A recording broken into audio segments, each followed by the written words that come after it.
Welcome back, people. Today we have Shred Master Scott, guitar extraordinaire man and meme meister. He does a bunch of short clips on Instagram, YouTube, and probably TikTok too. I don't even remember. But that's just the surface of what this man is. On today's episode, we chat a variety of topics. This has been my favorite conversation thus far. Anything from existentialism to whether or not the Guitar Hero is dead. We go into a long talk about Dave Mustaine and his recent Joe Rogan episode. You're in for an outstanding chat. So let's get into it. Conversations, bro. I'm realizing like how retarded people have become. They can't talk anymore. Like there's no social skills. So there's a market for people who can actually, have a conversation. So you're telling me I'm going to become rich because I'm penetrating this market deeply? You are balls deep penetration. Yeah. In the conversation market. Fuck yeah. Your audio's on now, by the way.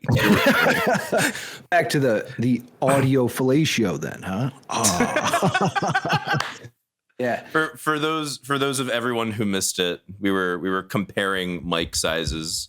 I was telling him my microphone just had a stunt cock on it. It's got the girth of Corpse Grinder's neck from Cannibal Corpse. It really does, girthy. Though. Yeah, it really does. Dude, for the price, this is a killer mic. I will definitely say that. It's got it going on. You can't put a price on Mike, the music snob. It's unlimited value. No, listen, let me be clear. Beer is the greatest drink in the world. I mean, this isn't just my opinion, right? Beer has been drank in substitution for water, since the dawn of time.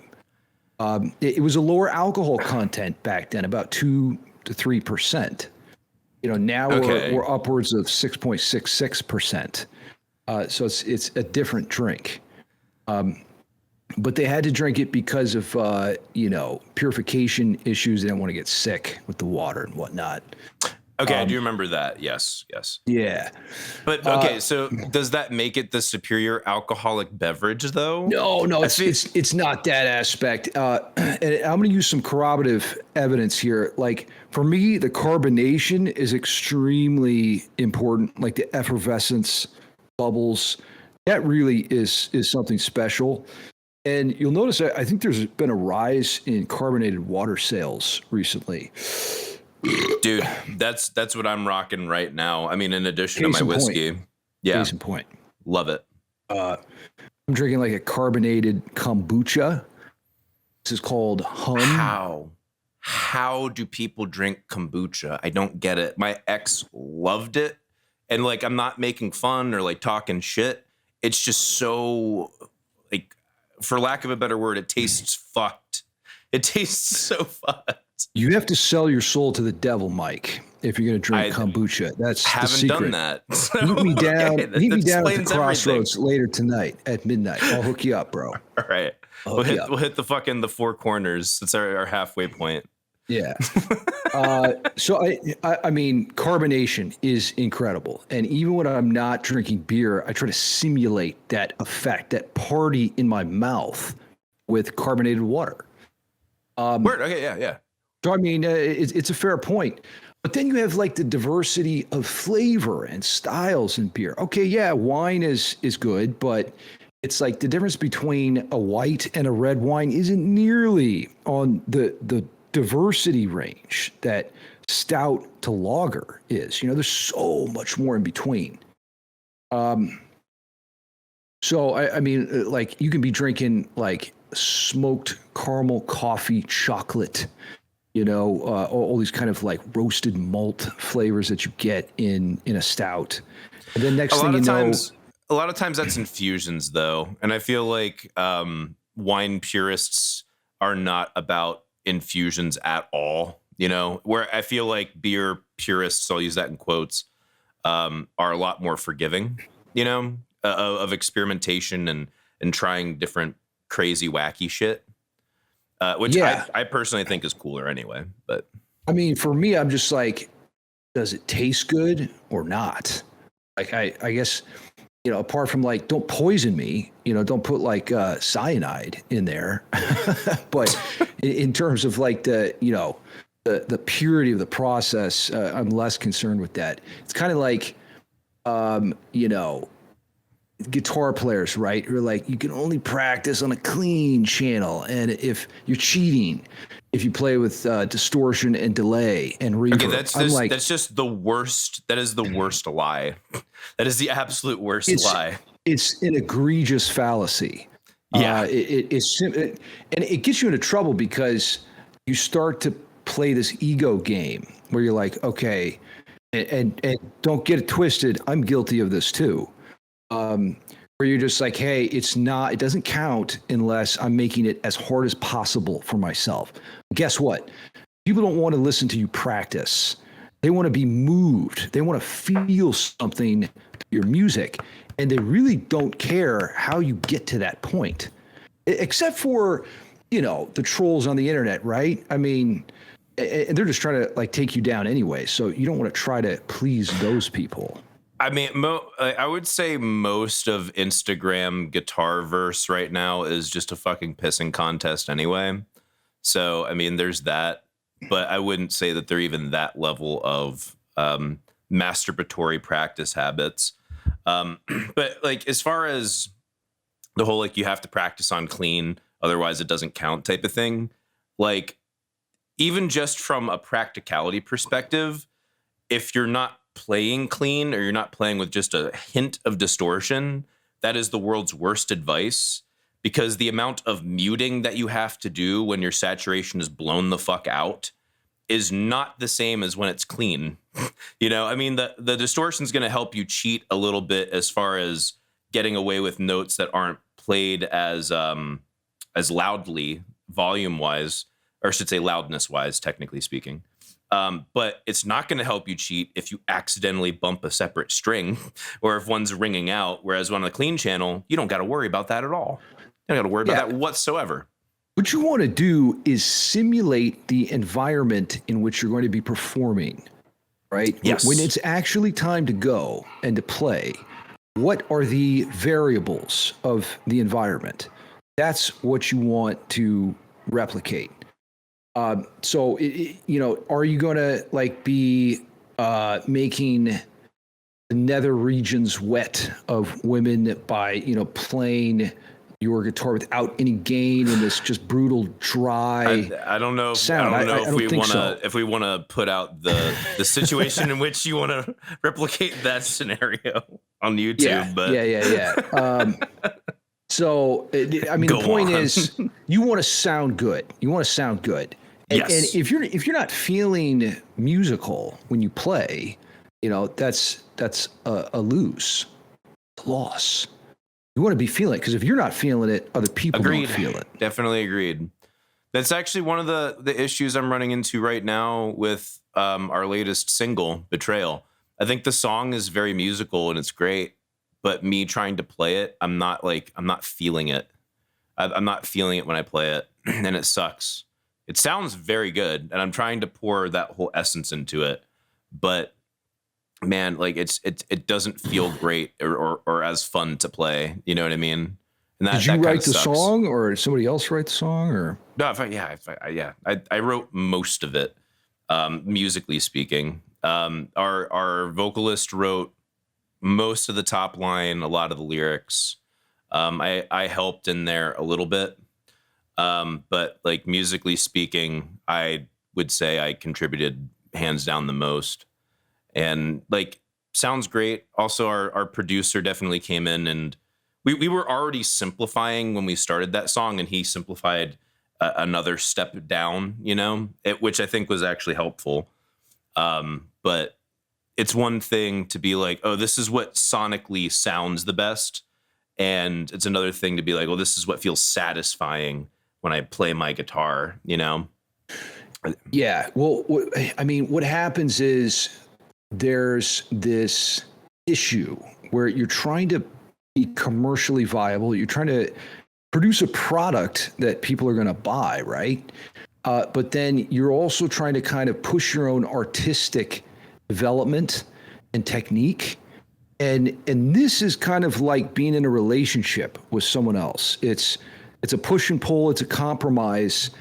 And sometimes what the people want to hear isn't necessarily, your artistic exploration, or pushing your technique.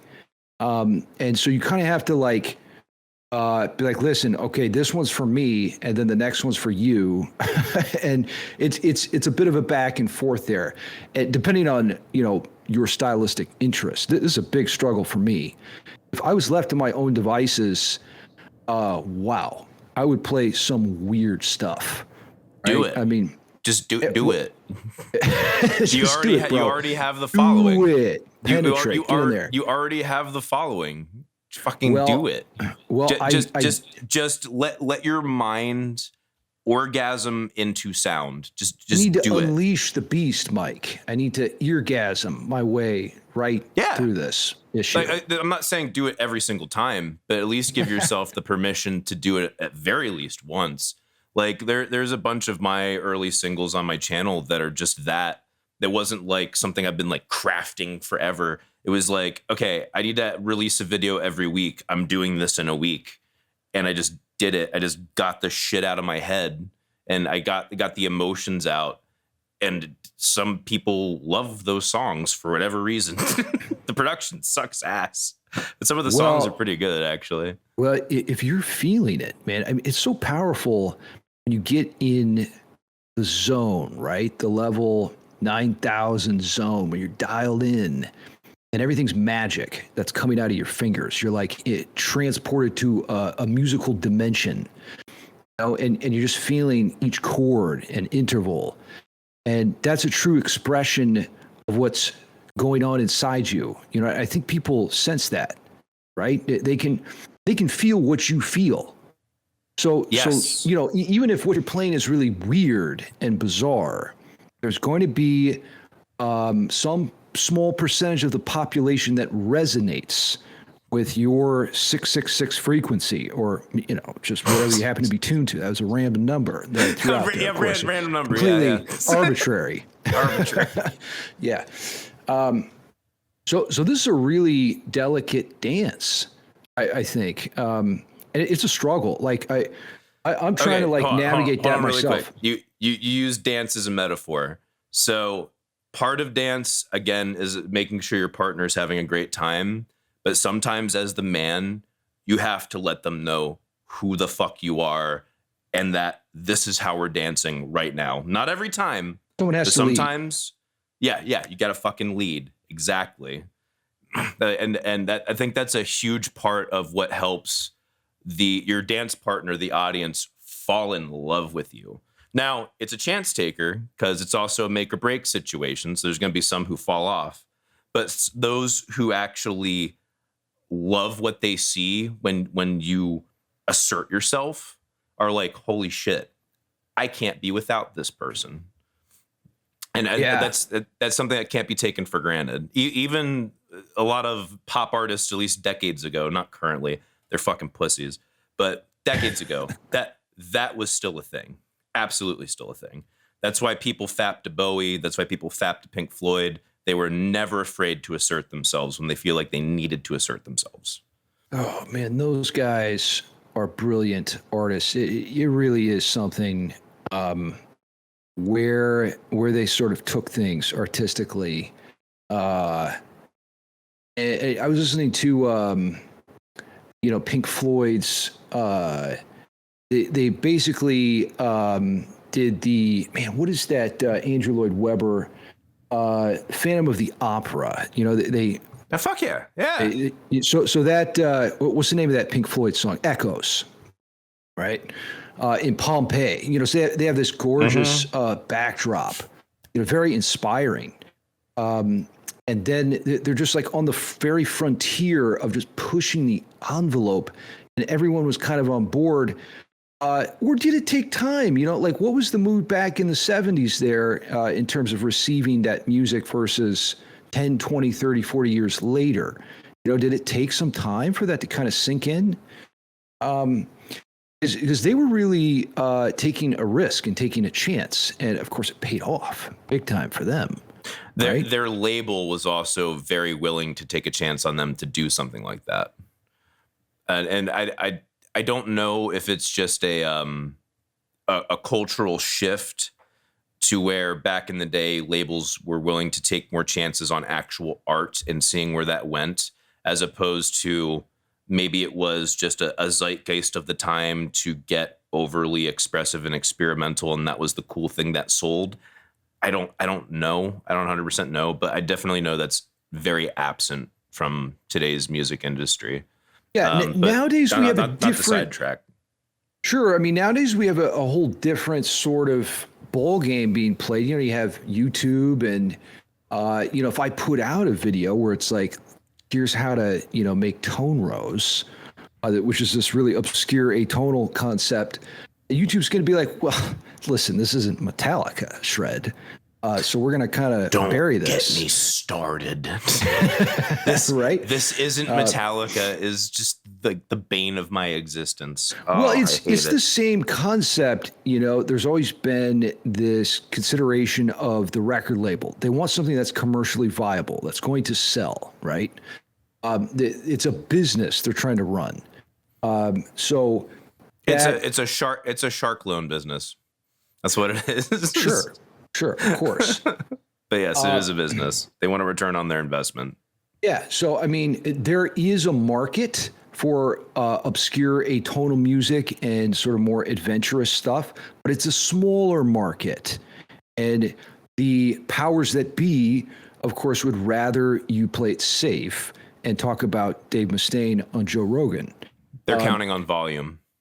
What's so funny to me, too, is that, the consumer is just not aware of this. Like, people be like, Shred, you're selling out. This is lame. Talking about, Dave Mustaine getting fired from Metallica instead of hardcore music theory. I'm like, well, wait a minute. What are you doing here on this video, consuming it, commenting? Yes. I mean. Yes, you fucking clicked on it to complain about it. Like busted, okay, so one of the previous clips that I did, I had a thumbnail that said clout and liars was in red, and it showed a whole bunch of faces, a bunch of different YouTubers. And I got a whole bunch of shit, people being like, are you saying these guys are clout chase? Are you saying these guys are liars? I'm like, did you watch the fucking video? No, people don't watch it.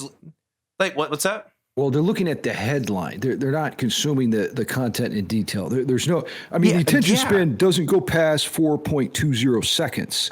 Again, an arbitrary number. But the point I'm trying to make is that it's not very long, before we click off. Yeah, but okay. So that one, everyone clicked on.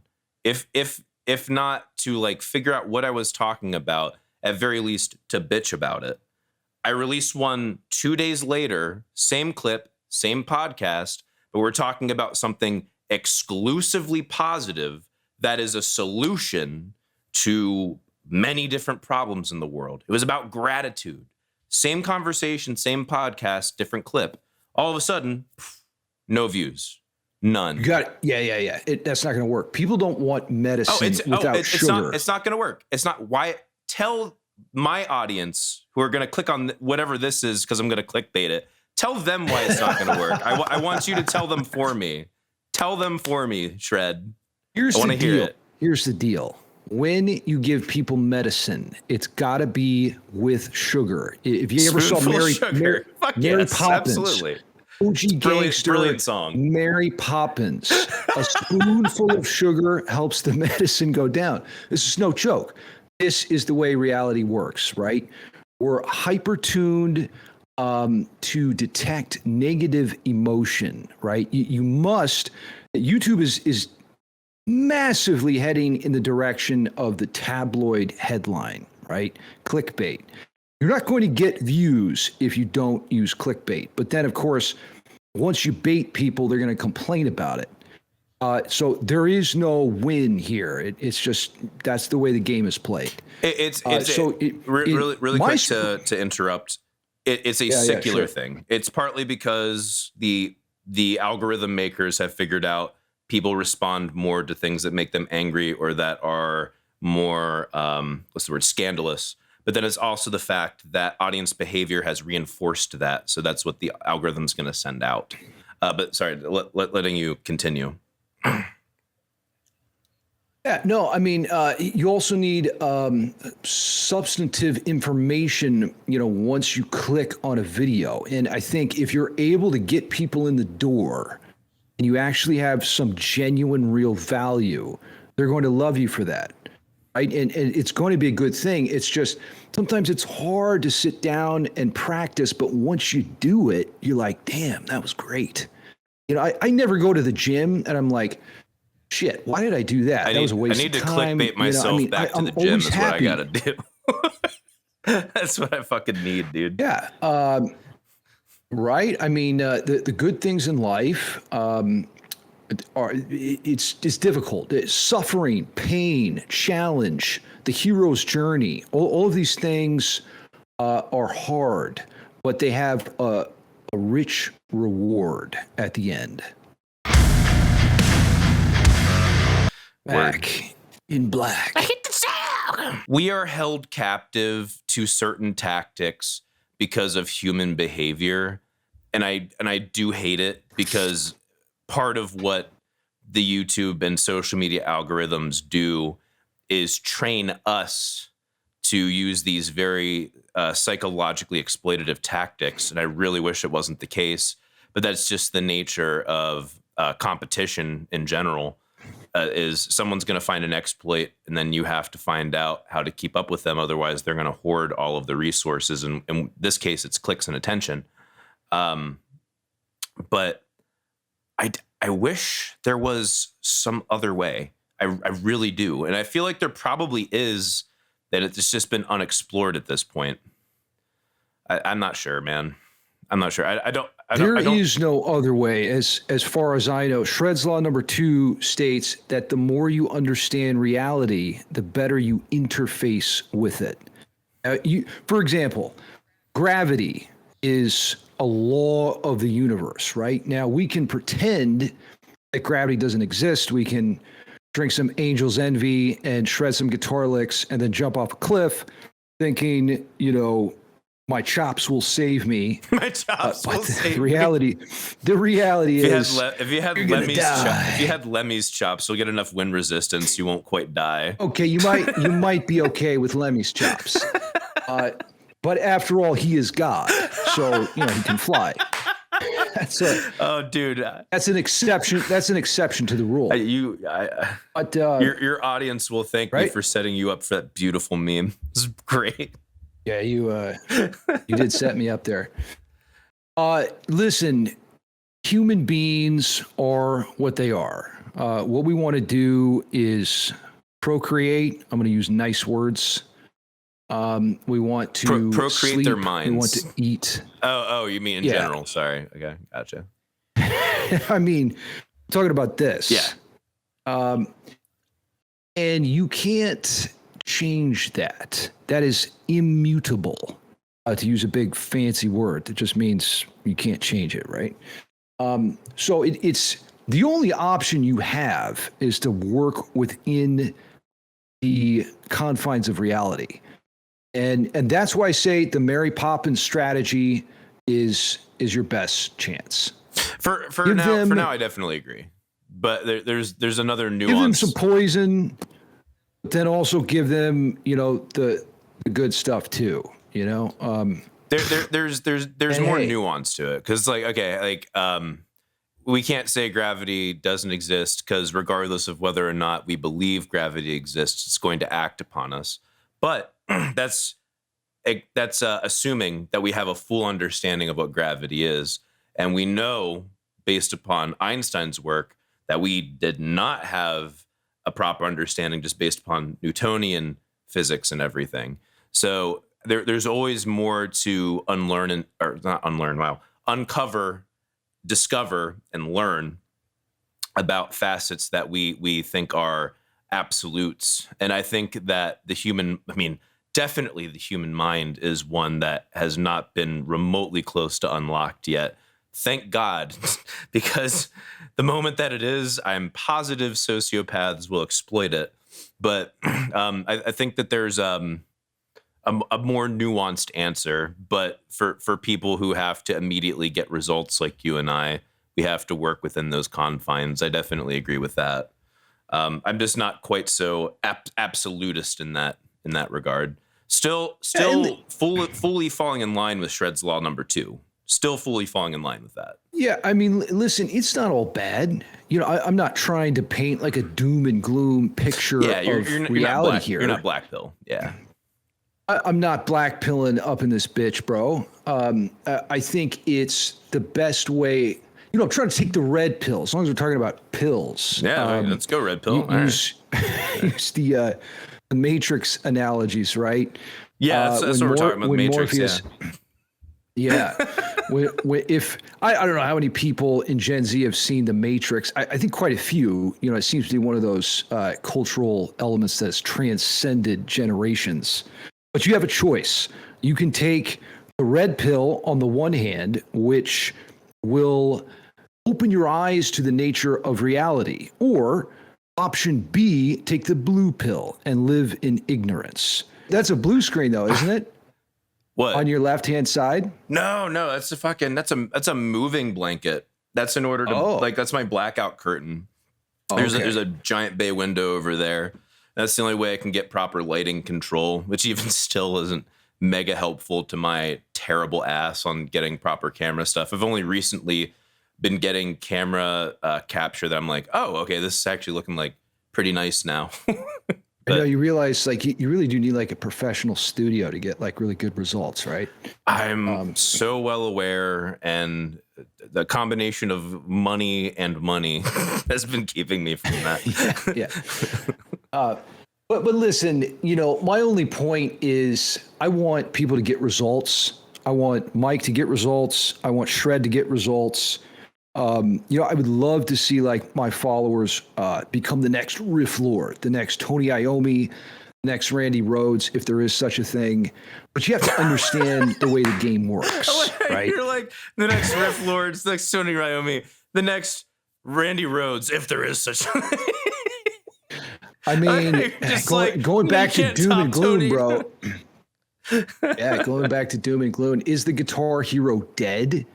He completely dead for good, you know? I think just the premise of a Guitar Hero is probably a faulty premise, and that's why people are, what's the word? Mourning. Disappointed. Disappointed. Yeah, and that's a whole other fucking subject. I think that worship of people like that is so terrible. It's really unhealthy. Like acknowledging and honoring different than like fucking worship, you know? Mike, I'm going to be honest with you, bro. We have gotten ourselves into a big problem as guitar players. There's a big issue with guitar players these days. What's that issue? We honor and revere these riff lords of the past. And it's this ego game we're playing. We pick up the instrument. We are expecting people to worship us for our skills, right? But the reality is, in the year 2022, when we're recording this, music production, you know, DJs, what the consumer is expecting from your music isn't even possible to deliver through an organic instrument, right? People are looking for something that is inorganic, you know, that's manipulated via modern technology. I'll take you even one step further. People are people watching us are expecting to get up there with an organic instrument, and people are going to start worshiping them. One step further than that, that's something they aim for as a result. That's kind of fucked up in and of itself, in my opinion.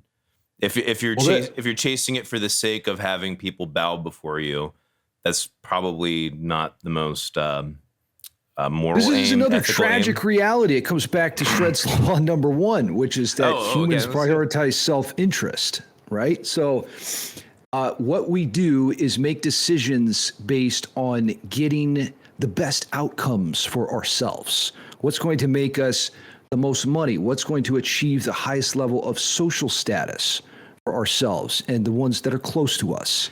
Okay. Having said that in our previous conversation before we recorded, I definitely do not like the use of the term self-interest in this regard, because the Ned Stark self-interest and the I want to be worshipped by my audience self-interest are in conflict with one another. Absolutely in conflict with one another. And by the way, I'm not saying Shred's law is wrong, but I'm saying, How dare you, Mike? I'm saying that there needs to absolutely be a like fucking I have a lot of respect for what the new atheists did to discourse, and the guys like Sam Harris and Dawkins and all them. They brought a lot of brass tacks. There's money down. Are you really gonna bank on this? You know, like that stuff's very important. But then you can't use the same tactics of what they claim a lot of religious people use of self-interest. Now, at a certain point, someone is being selfless, is actually acting against their own self-interest in order to help someone else. And that needs to be acknowledged. And it needs to, there needs to be some framework in order to cultivate that and in order to separate it from, well, it's just an evolutionary, what do you call it? An evolutionary trait and feature that allows for the race to continue. Like, here's the way I would. Okay, go ahead.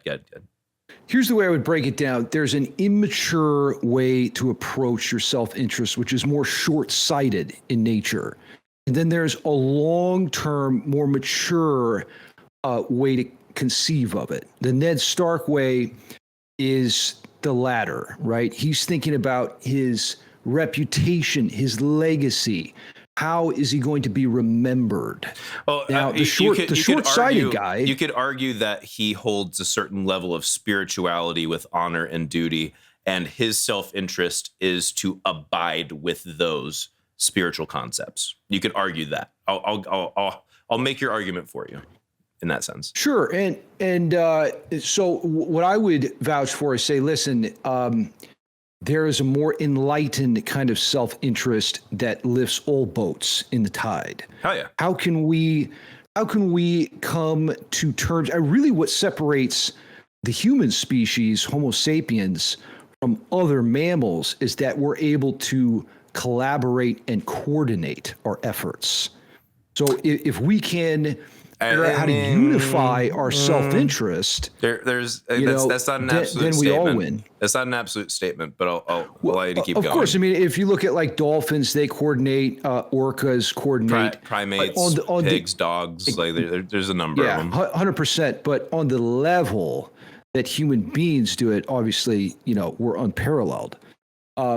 Not to say that you can't learn from observing these other species. And I think it's fascinating to study chimpanzees and how they use tools and how they teach one another things. I mean, this is, wow, it's incredible to see that. It's like looking in the mirror of our past. I definitely need to get you back on when my co-host finally gets his shit together and we can have him on as a co-host.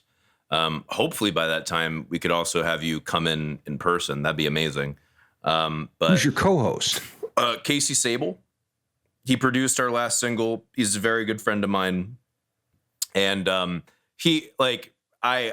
align myself more on the believing in God, religion is a good thing for the most part type of side of things. Casey is very opposite that.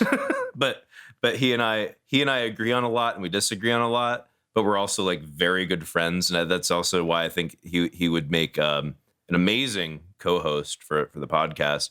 And I think having him and you talk about those things with me present would be fascinating. Very, very fascinating. I think it would kill. Yeah, 100%, bro. I'm down. Yeah, geez, I mean, we can go into whatever you want. We can talk about God, atheism, theism, or guitar. Don't have to right. We don't have to right now. So you're starting this podcast. Yeah. And so you kind of just started it. Mm-hmm. Is that correct? Yeah. This is the soft open. Very, very soft open. It's a great idea, man. Like podcasting is, like I said earlier, everyone is retarded when it comes. It's not their fault. It's not their fault. It's just a byproduct of the lifestyle we've been leading. Right here. Well, I mean, dude, I never talk to people. And what I do to practice and to make up for that is just, spit at the camera. When I'm making videos, I'm literally thinking, since I never socialize, how can I work on my social skills? Why do you not socialize? What's your specific reason? The lifestyle of the YouTuber content creator does not really allow for it. This is a brand new thing. It can, but like, what specifically do you mean by that? So, the kind of content that I make is a very solitary kind of process. I mean, I could introduce other people, and I've tried to do that many times. It's just less efficient. I haven't really figured out a good way to do it yet. And I know that other YouTubers resonate with this. It's sort of just a time suck, I mean, I literally do this full time every day. I get up, I have my 3 things to accomplish: Dave Mustaine video or Metallica video, and then, course creation, and then Instagram, and then TikTok. And by the time I get done with all that, it's like 6 p.m. and I'm tired as fuck. And I'm like, well, I ain't got nothing left. Would you consider yourself more extrovert or introvert? Introvert. Okay. I think that's the sauce then. So for me, I'm a little bit different. I am an extroverted leaning person, but I'm not full on extrovert. So there's times when I'm drained at the end of the day where all I want is to be around people to help recharge me a little bit. Although I definitely fully understand the whole, the time suck thing of content creation. And just being a self-starter entrepreneur all on your own. But I mean, I do essentially what you do. And my biggest problems have been trying to figure out how to relate to other people in real life, because they just really don't. Yeah. They just don't get it. Or for that matter, when your aims and goals and all that are as lofty, yes, I'm going to be fluffing my own ass right now, are as lofty as I want mine to be, then trying to find people randomly in your neighborhood pub who look at the world the same way as you do is pretty difficult sometimes. I found some people, but that's where, at least to a lot of my fans, I can at least relate to them, where they're like, I want to start a band. I want to find like-minded people. There's nobody here. And if you're in a town of 8,000 people, there's probably nobody there. You got to move. It sucks to say it, but you got to fucking move, man. I wouldn't be able to find the friends I found if I stayed where I lived. I'm blessed to have these opportunities, Yeah. These are valid considerations you're raising. At the same time, the world has changed so much. I'm more interested. I'm a bit of a technologist, I'm like, what about if we have an online band? Why can't that be a thing? I've been in a lot of bands in the past, and I don't ever talk about this, but I was touring with Sammy Hagar for a while, and I've done a lot of different band stuff. In his band. So I was opening for Sammy Hagar with his son. I'm good friends with his son, Andrew. Oh, fuck yeah, that's awesome. Yeah, but doing that, being out on tour with him, I just started to realize how this isn't the archetype to move forward. It just doesn't make sense with how the world is turning. I'm going out and I'm seeing shows. I'm seeing some of my favorite bands, and it's like half as filled as it used to be. I'm like, wait a minute, you're supposed to be growing as a band, not doing this. It's just not really how we're geared now. We're so obsessed with these online applications that, we all know the names of. So I'm more interested in like, how do we ride that wave? It may not be a wave that lasts for 69 years, but, how do we sort of capitalize, arbitrary number, how do we capitalize on the current climate, right? And so you're saying, listen, bro. You're saying you believe in climate change? Is that what you're Is that what you're saying right now? that was the main point I was trying to make, right? Bro, I mean, things are, we have some pain ahead because what's going to happen is like we're basically inducing artificial evolution. Instead of natural selection being the mechanism by which we change, this is artificial selection where we're forcing, these technological constraints on us. Now all of dating happens on Instagram, right? How has that changed the world? Wow, a lot. It's made things a lot worse. Well, right. I mean, that's a whole issue. And instead of, again, rule number 2, going back to Shred's law number 2, the more you understand reality, the better you interface with it. It's like, the one approach is to say, well, why can't things be like the way they used to be? Or you can take the red pill and you're like, well, this is where I find myself now in this environment with these rules. How do I maximize my existence based on what's happening now? I'll tell you, like, one of the most frustrating things is being a deep person, right? You and I are both multidimensional. I can tell that from talking to you. I'm at least 3 dimensions, at very least.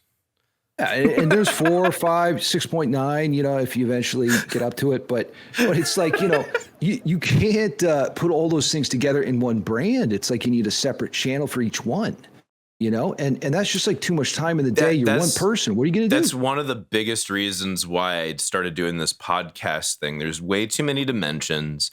The degree to which it would take to properly build a narrative of a video and edit and all this shit in order to guide my audience along with me, it's going to take way the fuck too long and no one's going to fucking click on it. So I'm just like, this is it. This is my Dovidas solution. Dovidas is a friend. Dovidas is great. Very talented player. Cool motherfucker. Like, and also he's full Lithuanian. I'm a quarter Lithuanian. So I have a little bit of my own emotional relation to that.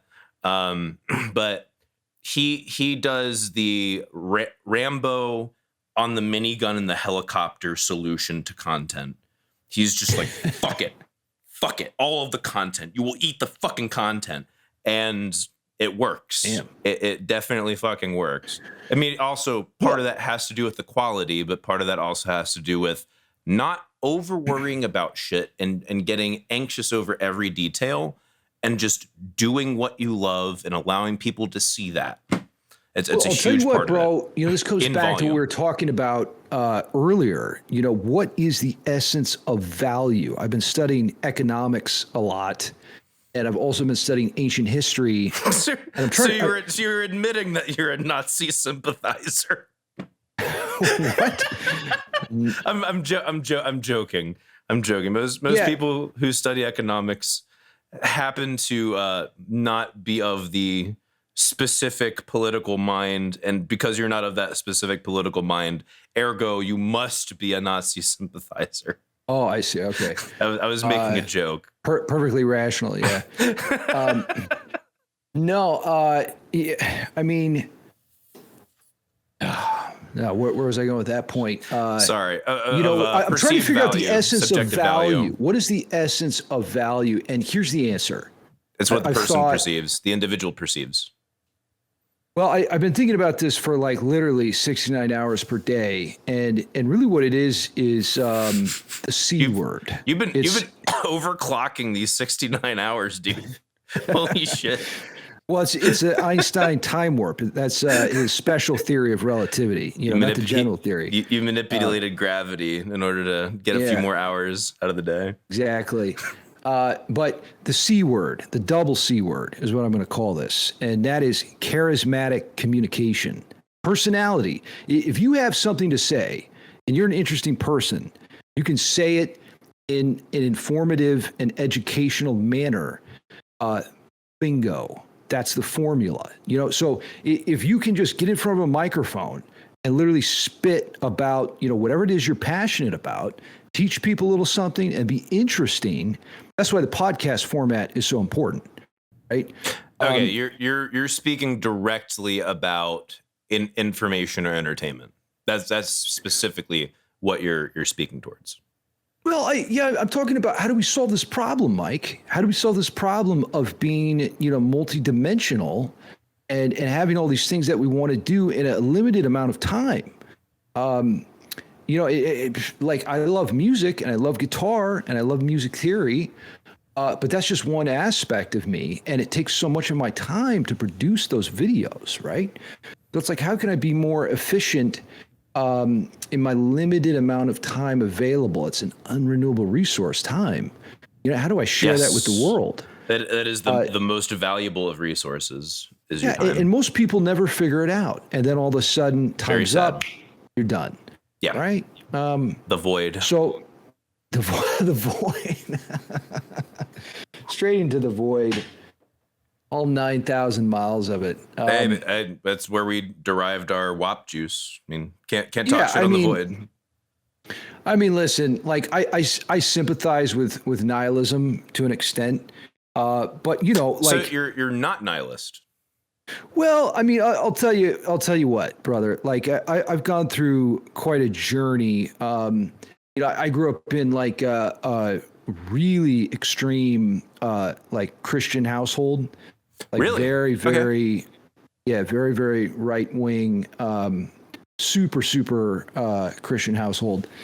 And then, I kind of had like this period of time where I pursued the Enlightenment. I was like reinventing the wheel in history. Back to the 18th century we go. Yeah, I was rediscovering this stuff because I wasn't taught to me. And then I kind of went through a hardcore atheist phase. And then, that was in my late teens. And at this point, I'm kind of like, I really understand the purpose of human spirituality. I thought you were going to be like, at this point, I believe there's 666 gods, and all of them are called Satan. Well, I mean, of course, there's Beelzebub, there's Apollon, there's Lucifer. There is roughly 666 amount of those guys. But I don't really care. I mean, the purpose of religion, as I see it, is to be a part of something bigger than yourself. And to have like a perspective that goes beyond you. And I consider myself to be a very spiritual person. Okay. But I wouldn't say, that I belong to any particular sect of religion. I'm not a Muslim. I'm not a Christian. I'm not a Buddhist or a Taoist. If you get the hair done up in those curls, you could pass as Jewish. You could do it. I probably could. I would need some curls. If I want to be a Hasidic Jew, Hasidic, right? Yes. I would need that. There's a lot of Hasidic Jews here in Los Angeles. But, I think you're missing the point when you get dogmatic about a particular expression of this universal need for human spirituality. I'm open to other people expressing. Almost like the quest for truth requires humility. What a shock. And dogma is the absence of humility. Okay, there's another argument. How dare you suggest that? There's another argument to say that obedience is also in line with humility, and I'm on the fence with that one because like I feel like obedience there's something to it as far as the whole honoring your elders thing and honoring those who are wiser than you, but at the same time there is also a massive trap there with obedience because that's how Germany in the 1930s happened. That's how the USSR happened. It was all obedience. And it wasn't obedience because they necessarily thought it was noble. It was obedience because they didn't want to fucking die. It's a weird place to play. The answer is you need to follow your inner guidance on this. There are some people that are better serving society by following, and there's other people that are better serving society by sort of innovating their own path. And dependent on which kind of person you are, you need to kind of be true to that, right? So, for the vast majority of people, it's like if everybody was just like doing their own thing, right? Then we couldn't coordinate. And that's the strength of humanity, this ability to collaborate. That's the fundamental argument on behalf of the collectivists. Yeah, collectivism, utilitarianism, Jeremy Bentham's idea, John Stuart Mill. There's a lot of like truth to that. I get it. But then, there's people that sort of fall outside of, the circle of love. You can say vagina, it's fine. The vagina circle. Okay. Standard nomenclature for that. Yeah. So, I'm getting this term actually from Steve Vai to relate this back to guitar, since we've actually talked very little about guitar. I'm fine with that for the record, but yeah, okay. Let's talk about Steve Vai. Steve Vai is actually fascinating. He lives over the hill from me in Encino here in Los Angeles. Tell him to come be on my podcast. Just tell him. I know, right? I know. He likes my comments sometimes, so I think he knows me. But like, Steve, I bought your guitar back when I was 16. Doesn't this count for something? But Steve Vai did 2 years ago during the pandemic. He did something called Alien Love Secrets and Under It All. He had these basically podcast formats he was doing on his YouTube channel, and he was talking about Eckhart Tolle and meditation and philosophy, and everybody's like, "Whoa, Steve, what? We didn't know, you had this extra dimension, the fourth dimension." I thought it was so blatantly obvious. It was so obvious. Yeah, and you can hear it in his music. The first track off of Flexible is about little fucking aliens coming to the planet and it being a religious experience for humanity. Like, of course this man, like, oh my God. Mike's like, don't you get it?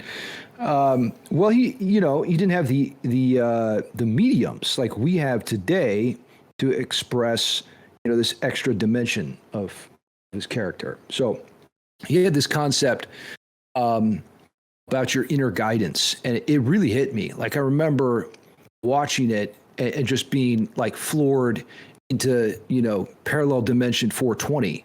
I was like, whoa. I was like, Steve, that's it.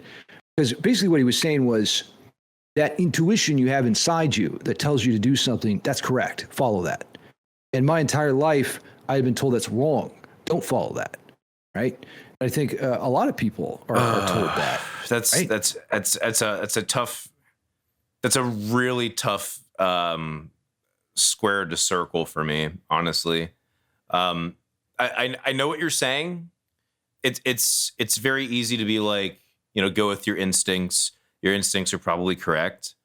But I think there's a whole other argument. This is one of the many reasons I would love to have him on the podcast for this level of discussion. But there's a whole other argument to be had where, we're coming from the perspective of people who have been socialized after thousands of years of figuring out the difference between civility and barbarism, and we're still figuring it out as we go along. Like, your instinct might be, I'm gonna go fuck that lady right now, and I don't care what anyone thinks about it, including her. We know that's an immoral, unethical instinct now, but that might not have been the case several thousand years ago in a different society. And yeah, for sure. And I'm more talking about like, listen what your passion is telling you in the sense that, your career, what you should, because you're absolutely right in terms of like your baseline level instincts, those need to be tempered through your rationality. But also through the cultural wisdom passed down through several thousand years of mistakes and victories. Okay, yeah. I mean, that's a fascinating topic too. That's something I call the Overton window. What's acceptable at a given time in a given society, and that changes over time. So the Overton window is to stay in the guidelines of the Overton window, you have to constantly be moving. Is morality fixed? I would say it's not. I would say it modulates, changes, obviously, right? I mean, it's like slavery used to be okay, but not anymore. Depends upon how you define morality, but I understand your perspective and definition on that. And using the definition that I think you're using, I would agree without the word, for lack of a better term. Yeah. Okay. So this concept though of Steve Vai and following your inner guidance, I thought was really powerful because I don't think most people can hear their inner voice anymore. And the reason why is because you're constantly letting external sources flood your mind.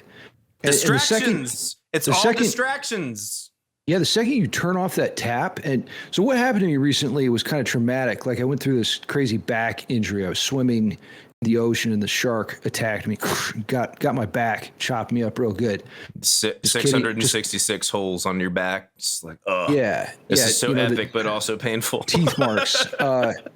So I'm literally like just bedridden for a month. I don't know when the last time you've been bedridden for a month. Never a month. It sucks, bro. Guess what? I had extra time to think. And I got to this point where it's like, just put my phone down for once in like years and just let like consciousness do its thing. It was wild. And I started to listen, to my inner voice, like Steve Vai had suggested. And some really compelling, interesting things started to occur to me that wasn't, part of my inner conversation in the past. And I think the reason why is because I wasn't allowing space for that. Right. So if you're able, take time in a given day and sort of cut off the external, matrix channels that are programming your brain and think about what it is that you want. What is it that inspires you? What are you passionate about? What's unique about you, right? And maybe, just maybe, lean into that and pursue that, and you might find something really powerful and interesting about yourself that you didn't know before. So that, again, that's this concept of inner guidance, listening to, the voice and the dialogue that's going inside your mind. Learn how to temper that, with critical thinking. And I think you'll be satisfied with the results. It's an exercise. You have to start practicing this on a daily basis. It's a muscle. If you want to get jacked, 420% jacked, then you have to do this difficult exercise of just cutting off the tap. Stop letting other people just run your brain and your thoughts. And just think for a little bit. You'll be surprised. It's crazy what's going on up here in your mind. I think it's very difficult for people to the extent to which you can derive how much you are actually thinking for yourself and how much other people are thinking for you. And I go back to the example I used earlier of thousands of years of mistakes and victories that's passed on to us as wisdom, and things that we just take for granted as wisdom, or some other people where it's passed down from the past. Well, that must mean it's terrible. It's just oppressing me, it's a very difficult, very difficult thing to parse. But no, I like on a actual functional level, I definitely agree with that. One of the things I need to start doing for myself, which I haven't been doing and I've been aware of for years, something I should do, is meditate every morning. That is something I really need to start doing. Oh, fuck meditation. I tried that for years. I could never do it. I realized I was doing it wrong. I was just doing it wrong. I can do it. I've done it, and it's been successful for me. Like I still need to keep working. I've done it too. But you know what I do now for meditation? And this is way more powerful than what I used to do. I used to do like the classic thing, self-mindfulness strategy where you sit cross-legged and you like focus on your breathing and stuff like that. The whole point is to be able to concentrate, to focus. It's like the Rock. Focus. The Rock. I wouldn't even say it's that. I would say it's kind of the opposite. It's to let go. It's to release. For sure, and that's how you let go. Is instead of thinking about complex thoughts, what did I do wrong today? You're just like focusing on basic stuff, like you're in and out. Yeah, that's how they kind of ease you into it. Yeah, they ease you in by like, all right, instead of thinking about all of the thoughts, you're focusing in on something that's just very fundamental, physiologically speaking. But I think the entire point of the meditation thing is like we our attention and our knowledge instinct constantly want to do this. We want to grab it, pull it in and figure out what the fuck it is and examine it. And grab corpse grinder's neck. Oh, it's thick and girthy. Exactly. It's a big old handful. But I think what the meditation is trying to teach us to do is to release the grasp. Don't grab it. Your hands are going to naturally want to guide towards something, but never grab it and just let it go. And then your hands are probably going to go towards something else. Bring your hands back. That's the whole thing. Is 100%. Just keeping the hands open. Can we please get Steve Vai on my fucking podcast? It would be so good. I guarantee. Conversation would be amazing. The manifest it. We're gonna do the whole like gotta visualize the manifest. Fucking, you're gonna do all this shit now. Fuck that shit. I'm telling you how to really do it. How? Tell me. The real answer is, you just have to develop the presence online. To where people are coming to you, right? I mean, without a doubt, that's how it is. I mean, I've been blessed enough to have a proper interview with John Petrucci, and it was awesome. So like, it's not outside the realm of the possibility with my current presence to be able to do the Vai thing. But it's also just like, I feel like he has to actually be interested and give enough of a shit as well. I lucked out with the Petrucci thing. I definitely did. Yeah. It's hard, to be honest, to make these kind of formats compelling. Like most interviews with John Petrucci, it's like, okay, John, what's your pick size? I mean, dick size. I mean, pick size. And that's also what I'm strictly trying to avoid. That's what everyone else talks about. We get it. You play guitar fantastically. The whole idea of this podcast to start, which was going to be the title, and I still don't have a title for it properly, but what makes an artist? The stuff that we're sitting here like fucking vomiting at the mouth about, the stuff that makes us passionate. Mike. The answer is WAP juice. WAP juice. The strictly individualistic WAP juice, yes, is the stuff that motivates us to do the things we do, which happens to be make music. And I think that's a shitload more important than telling them how to make the music, if that makes any sense.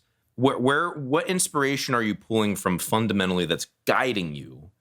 And if you can start there at the more fundamental level, that's going to create far better fucking music than this just absolute surface level, hedonistic, chasing the immediate carnal desires bullshit brand of music we have today.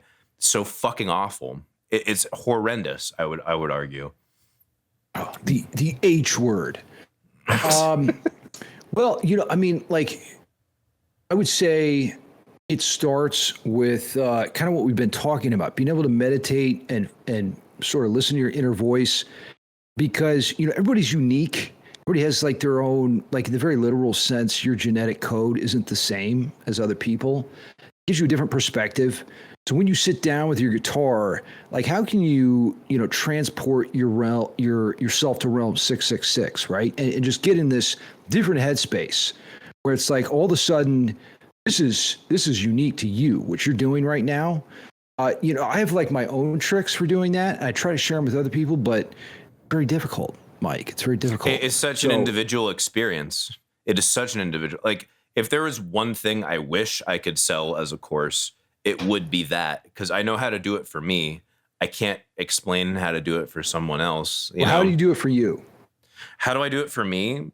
I first of all have to be of a frame of mind where I am being going straight inspired. to the bottle. Yeah, fuck yeah, go for it. I have to be of a frame of mind where I am inspired, which that was a thing for most of my life, but recently. How do you get inspired? You have to clear out the bullshit. You have to be able to give yourself enough bandwidth in order to operate in an inspired point of view. You're still going to have the same circumstances you have in life, but you have to focus on an aim. You like, even for the aimless, like Kurt Cobain, I would argue is somewhat aimless.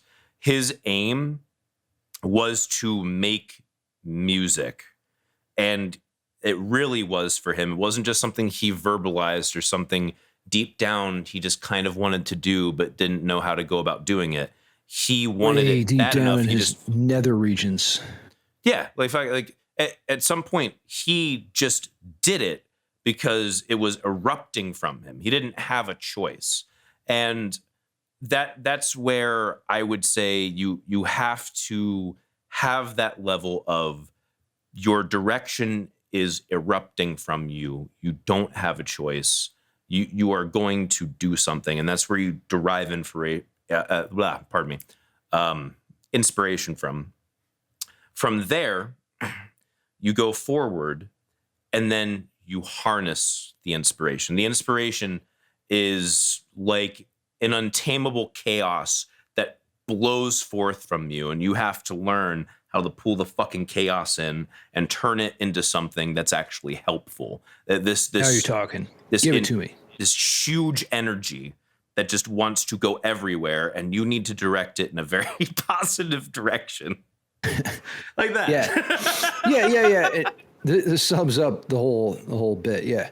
Well, what you're saying is correct. And the question is, how do you sort of get that out of people? Because what happens is, you get someone who's just picked up the guitar or maybe has some degree of limited experience, and they're trying to make music.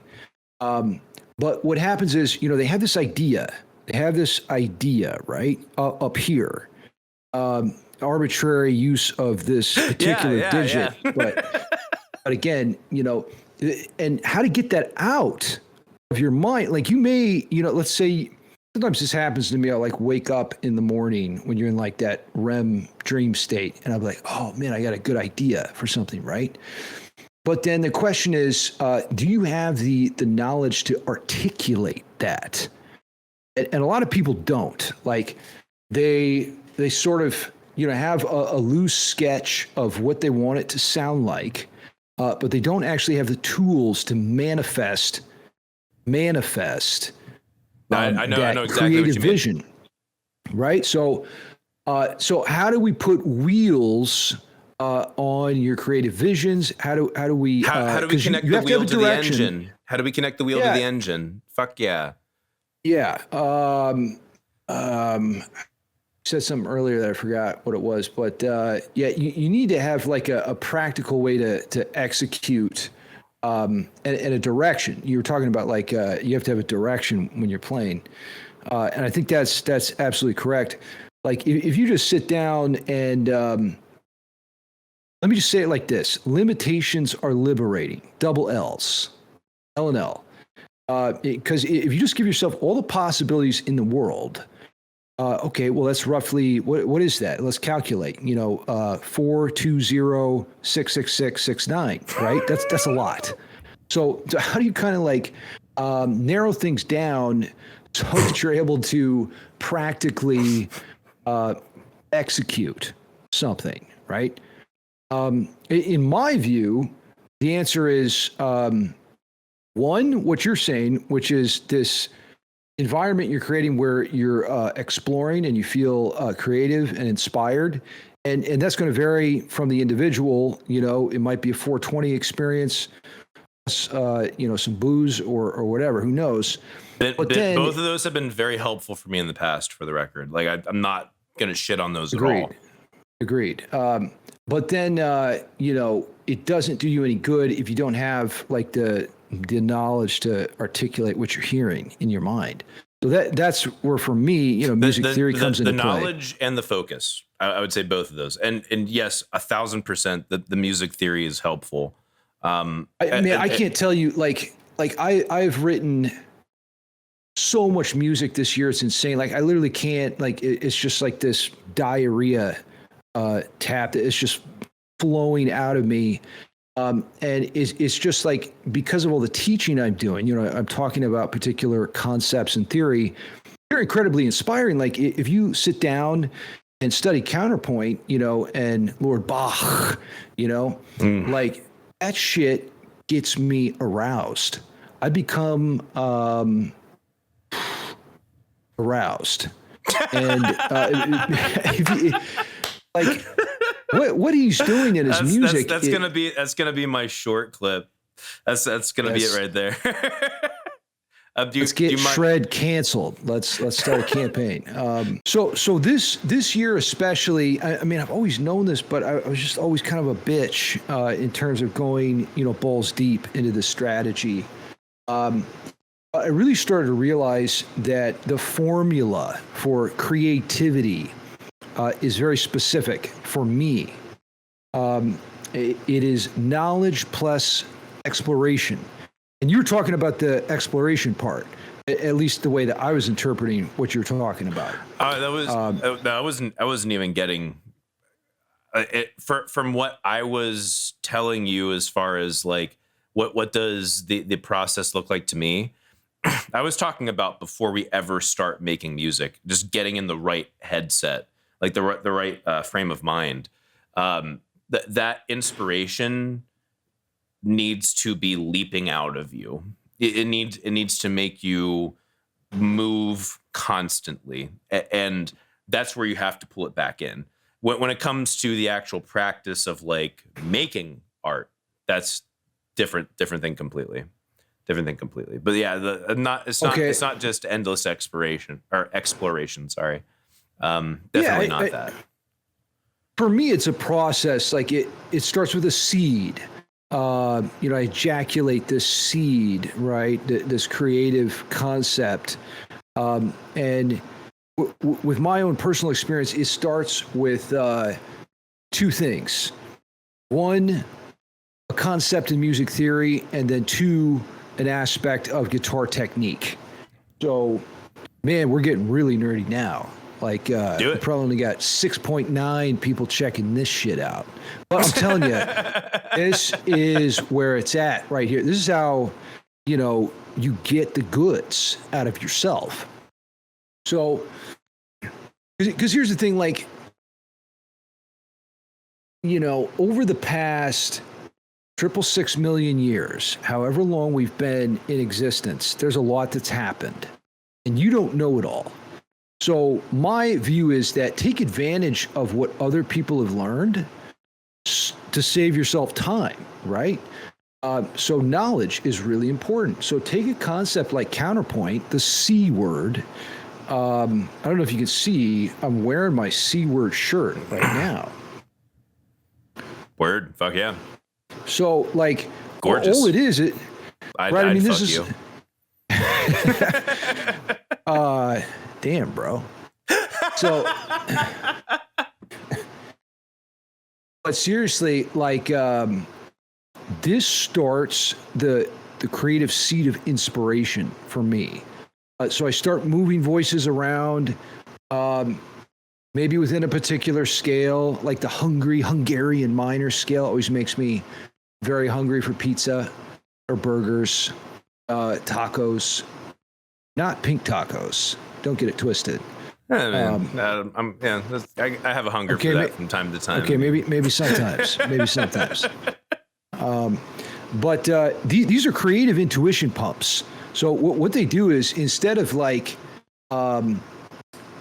sitting down in a pentagram circle with candles lit all around you in a cave, a prehistoric cave on planet Shred. Tenacious you know what I mean? D style. Yeah, I mean, okay, that gets you there, but it takes a lot of work.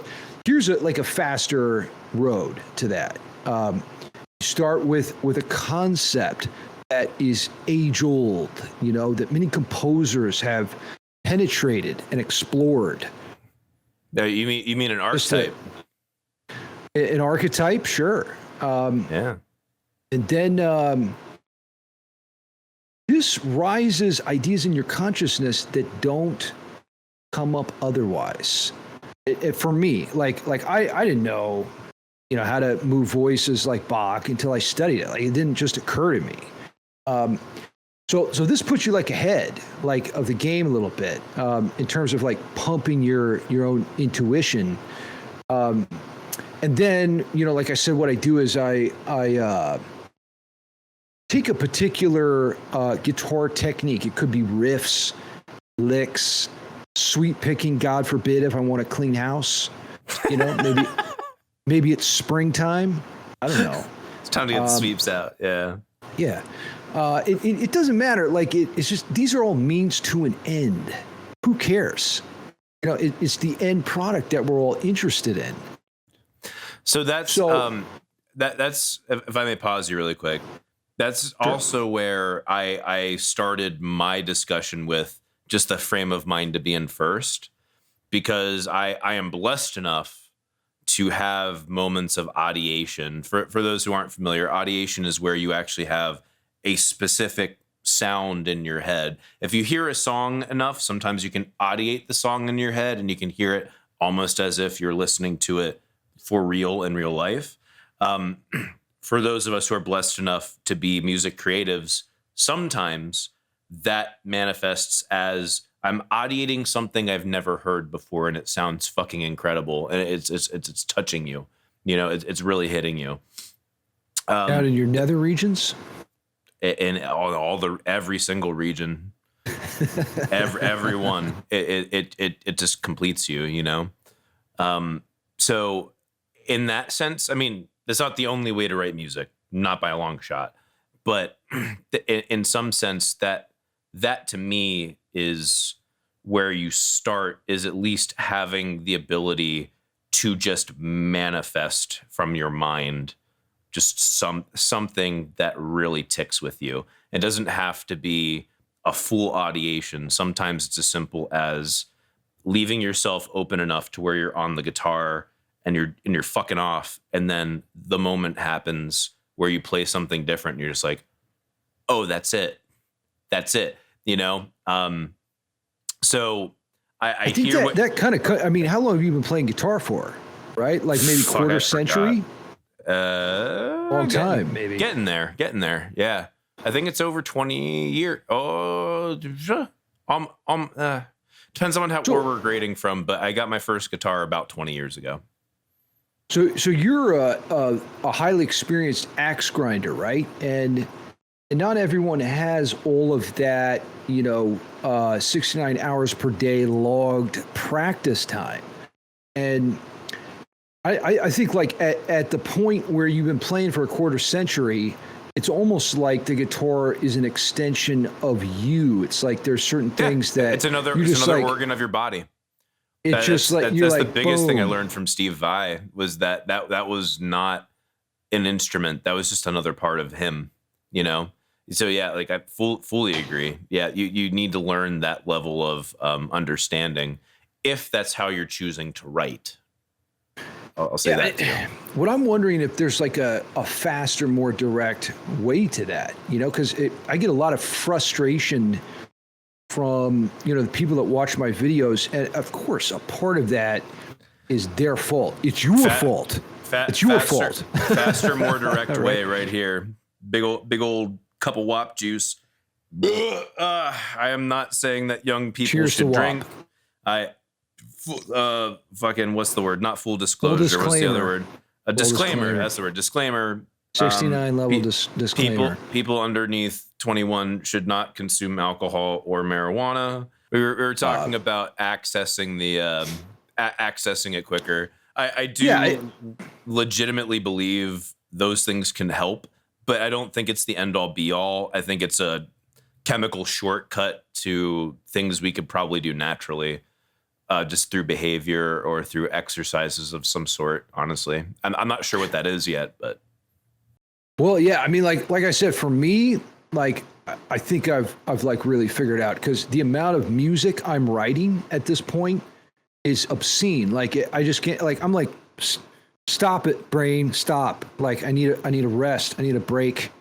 Let's just watch some bullshit. Okay. Give But myself how much rest. how much of it is good? That's the next question. Okay, good question. I'm Good intentionally question. being a dick. I'm intentionally being a dick. I want to You're hear not the being answer. a dick at all. Here's how it works. The formula is quantity equals quality.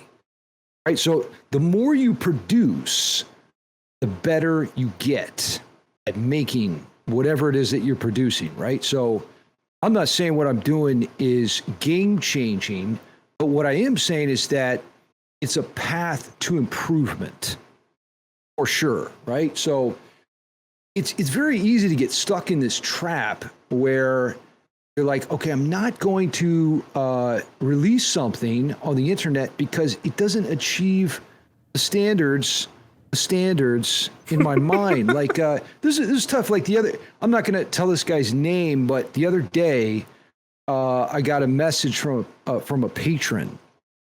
If he's watching this, he'll probably know who he is. But he said, Shred. He said, listen, Shred. Really quick, if you don't want him to see this, don't say it, because I'm not gonna cut it. Just giving you the preemptive warning. Listen, it's gonna go down. It's gonna go down, bro. Okay. Just wanted to preempt it. Make sure I'm doing my job as a host. Okay. Talk here. So I get this message on Patreon, right? One of my patrons. And he says, Shred, he says, listen, you have to take down a video that I posted on your page, because on my Patreon page, part of the learning process is posting your videos on a particular composition topic that we're studying. It could be the Andalusian cadence or sweep picking or whatever. But he made a post, and kudos to him for doing that. In the game, that's how you improve. And he said, hey, Shred, I don't feel like my post was up to snuff. He's like, the quality that I'm recording now is better. So he said, Shred, delete that video. Now here's I think this is a universal human feeling. We all get this sense that we're on a path to improvement over time, and that what we did in the past isn't as good as what we're doing now. Right? Is that something? I mean, it's probably accurate in the sense that it's probably not as good, but also, I mean, yeah, it's also accurate that everyone experiences that, whether it's true or not. Right. So my advice to him was, I said, listen, bro, listen to this song by Pantera. It's called Yesterday Don't Mean Shit. So in this song, I don't know if the viewers would be familiar with this track. Look it up. It's an incredibly powerful message. Essentially what it's saying is, what happened yesterday isn't something you can control now. Forget about the rearview mirror or the rearview mirror. Let's look forward into the future, right? And let's focus on that, because that's something you can control. Let's look forward. Okay, your mic is blocking it, but I think I get the gist of what's going on there. On this camera, that's being the significant girth of your blocking. microphone mic is just a bit much. If it wasn't 6.66 inches, I think I could have seen your gesture. But okay, but right, I mean, like this is hard for human beings to have. In the age of social media and the internet, everything is recorded. Your life is recorded. There's a digital footprint that you're leaving month after month, year after year. And my advice is, that's fine. Just get used to it. Buck up, and keep pushing forward. And like I said earlier, quantity equals quality. So the more you produce, the more you make, the more you practice, the better you get. And yes, it's painful. I mean, if you want like King of Cringe Fest, watch my early videos. It's insanely horrible. Fucking same, absolutely, without a doubt. I guess the way I would distill it down to a few phrases is you're making a practice out of creation. And whereas people conceptualize creation as this culmination of all of this time spent practicing techniques, sometimes it needs to be conceived as creation is the practice in and of itself of that talent, because creation is a talent. It is a skill that can be developed, and learning how to be inventive with how. Pardon me, Mike. No, pardon needed. No pardon, dude. If you ever come hang in person, there's going to be shitloads of that on my end. But like the part of using your creativity in a different way of thinking, somewhat outside of the box in order to accomplish a goal, is a skill in and of itself. So you're making that a practice by repeating that form several times over and over again. That's the quantity that you're referring to, is the repetition of the creative process.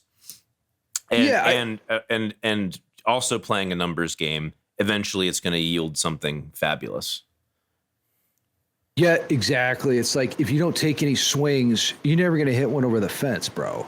100%. Let's be honest. The more swings you take, the higher the percentage is that you're going to hit a home run. Eventually, it's going to happen if you take enough swings. Now, it's not a glamorous approach. You know, it's like a raw, real human. Okay, you're going to see flaws and failures and faps. All right.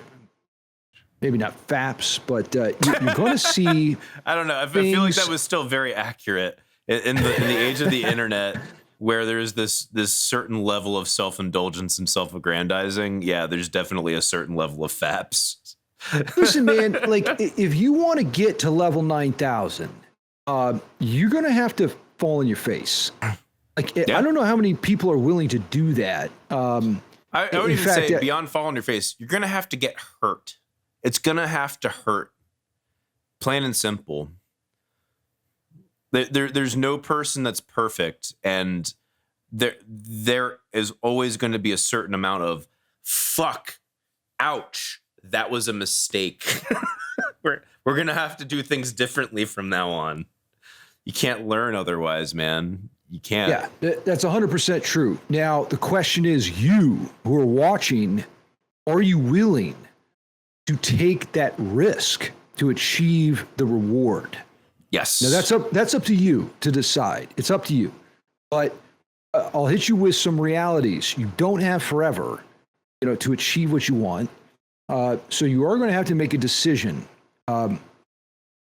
And for me, at this point, like, I'm just like, I don't care anymore. My FO meter, I've been working hard at lowering that. Now, you don't want to get too low, because, if it gets down into the basement enough, you start sacrificing ethics. Yeah, people aren't going to want to play with you. Yeah. But you have to. Most people are so far away from that, like, it's just not even a concern. Like, I just don't even worry about it. Like, just go as low as you can go is what I would advise most people, because they're so high, like, they're just not even close to a healthy level. Yeah.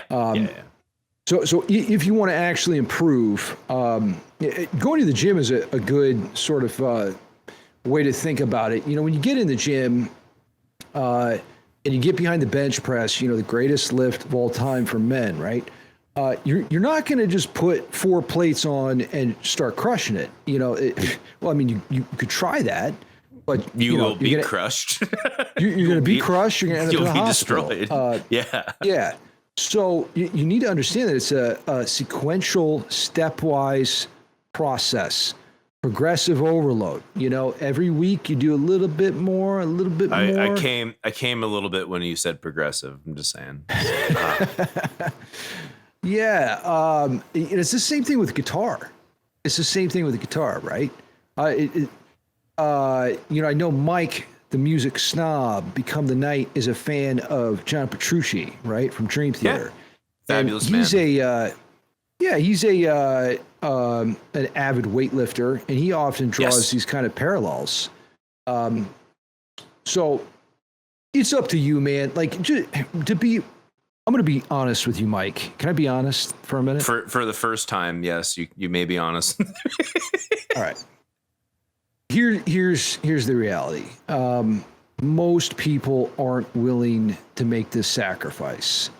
They just aren't. Without a doubt. They just aren't. And I don't want to sugarcoat it. You know, I know we talked about sugar helps the medicine go down, Mary Poppins, all that shit. But listen, like, you really, if you want to be different, if you want to stand out, if you want to achieve greatness, that's going to come at a cost. So it's up to you. You have to make that decision. At this point in my life, I'm trying to talk to the people that want to improve, you know, because I'm obsessed with that myself. I get off on it. Yeah. You know, like when I get inspired by my patrons, like I've been doing these composition challenges, and I'll be like, okay, guys, let's write a piece, you know, original piece based on the Andalusian cadence or whatever it is. And I love seeing what these guys come up with. I'm like, you guys make me want to practice 69 hours per day, you know, because everybody, if you can get out of this realm of judgment where you're always critiquing yourself, you know, oh, I'm not good enough. Oh, I'm not penetrating deeply enough. Then you can actually do some really great stuff. One of my most inspiring moments ever on a guitar, like probably maybe even still to this day. I had just freshly moved here. There was a local guitar shop looking to start hiring some more people who do lessons, and they wanted a metal guy. And I was like, hey, this is what I do. I'm a metal guy. And that never fully went to fruition for whatever reason. But dude, teaching in guitar stores is brutal. I get it. Well, I mean, it was even before there was ever actually a proper business or anything. But I got one quick lesson that was also not paid, but I didn't even care. Didn't even give a shit, frankly. I was more cool just to go and do it. And it was a little 11-year-old kid who I forget what it was, but he wanted to learn. He was into the whole metal thing, and I was able to just show him some stuff that to me was very fundamental, but for him it was unlocking a new world. And I left there not feeling like I did a shitload of work or a shitload of effort, but I left there being like, holy hell, I did a beautiful thing today. I really did. This kid left there far more excited to learn that instrument than he ever had before. And I was just being me and trying to be helpful, you know, and that was so beautiful. And you said it made you want to go back and grind. It did the same to me. I want to go back and have that moment again, you know, go back and grind myself so I can have that moment, you know? It's a beautiful thing. I think that is the purpose of our human Homo sapien existence, is to pass on our values to the next generation, is to have an effect on the world. You know, we take what big claims. We take what we do, and we want to be acknowledged for what we do. We don't want to be invisible. That's human beings' worst fear. So by passing on your knowledge to someone else in a productive, good way, you know, this is orgasmic. To use you used that word earlier. I wasn't going to use that word. No, orgasmic is a great word. You kind of forced me to use that. I 1,000% need to have you back on for another episode. All responsibility for using that word, but Shred, I gotta have you on for another episode, like hands down. This has been a fabulous conversation. This is Anytime, like brother. this is better than what I envisioned a best case scenario was. This is killer. Fucking aim. Okay, so my own question. What made you tend towards the shorter bite-sized things? What made you do that? Because I know you used to do more of the long form videos, but like what made you be like, okay, fuck most of that. I'm going bite-sized, I'm going the TikTok realm. What made you do that?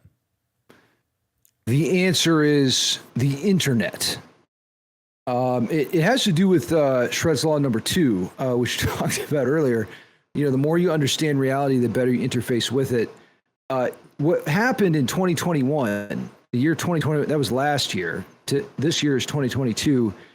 And last year, 2021, YouTube decided that they were going to try and emulate the Instagram reel, right? Yeah. So they came out with this feature called the Shorts. And I saw you doing this on Instagram far before then. I just assumed that was a natural segue for you. Like what even got you started doing the Instagram thing first? The Instagram thing was inner guidance is what it was. Because I wanted to work on not being socially retarded. That was important to me. So I was like, how do I do that? Because I don't have time to interact with people.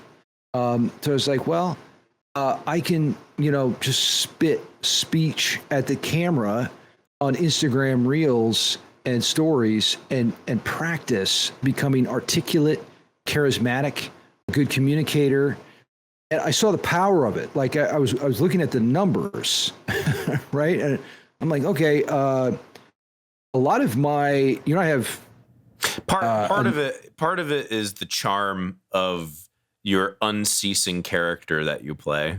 I love it. And the fact that like every single time it's these meme number drops that you somehow seamlessly find a way to constantly put them in there.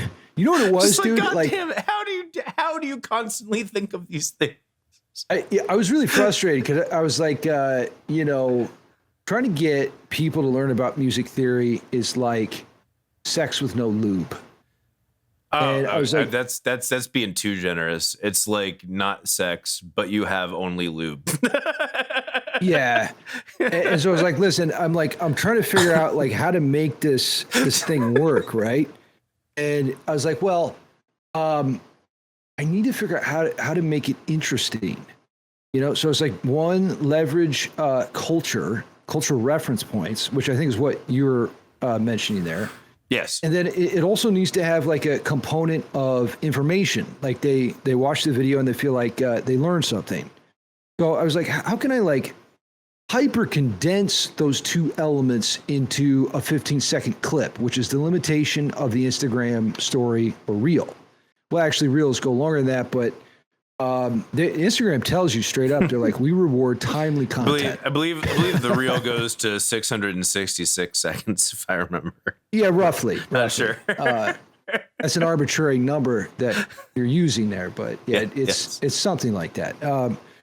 So, I just I was thinking about Steve I, and I was like, this just feels right. Like I'm just going to follow it. And I'm doing something similar now, which I'm not going to release yet, but I think it's important to kind of like, again, follow that inner guidance. And if you have an intuition about something, see what happens, So anyway, yeah, like, dude, last year I was at like 80K subs.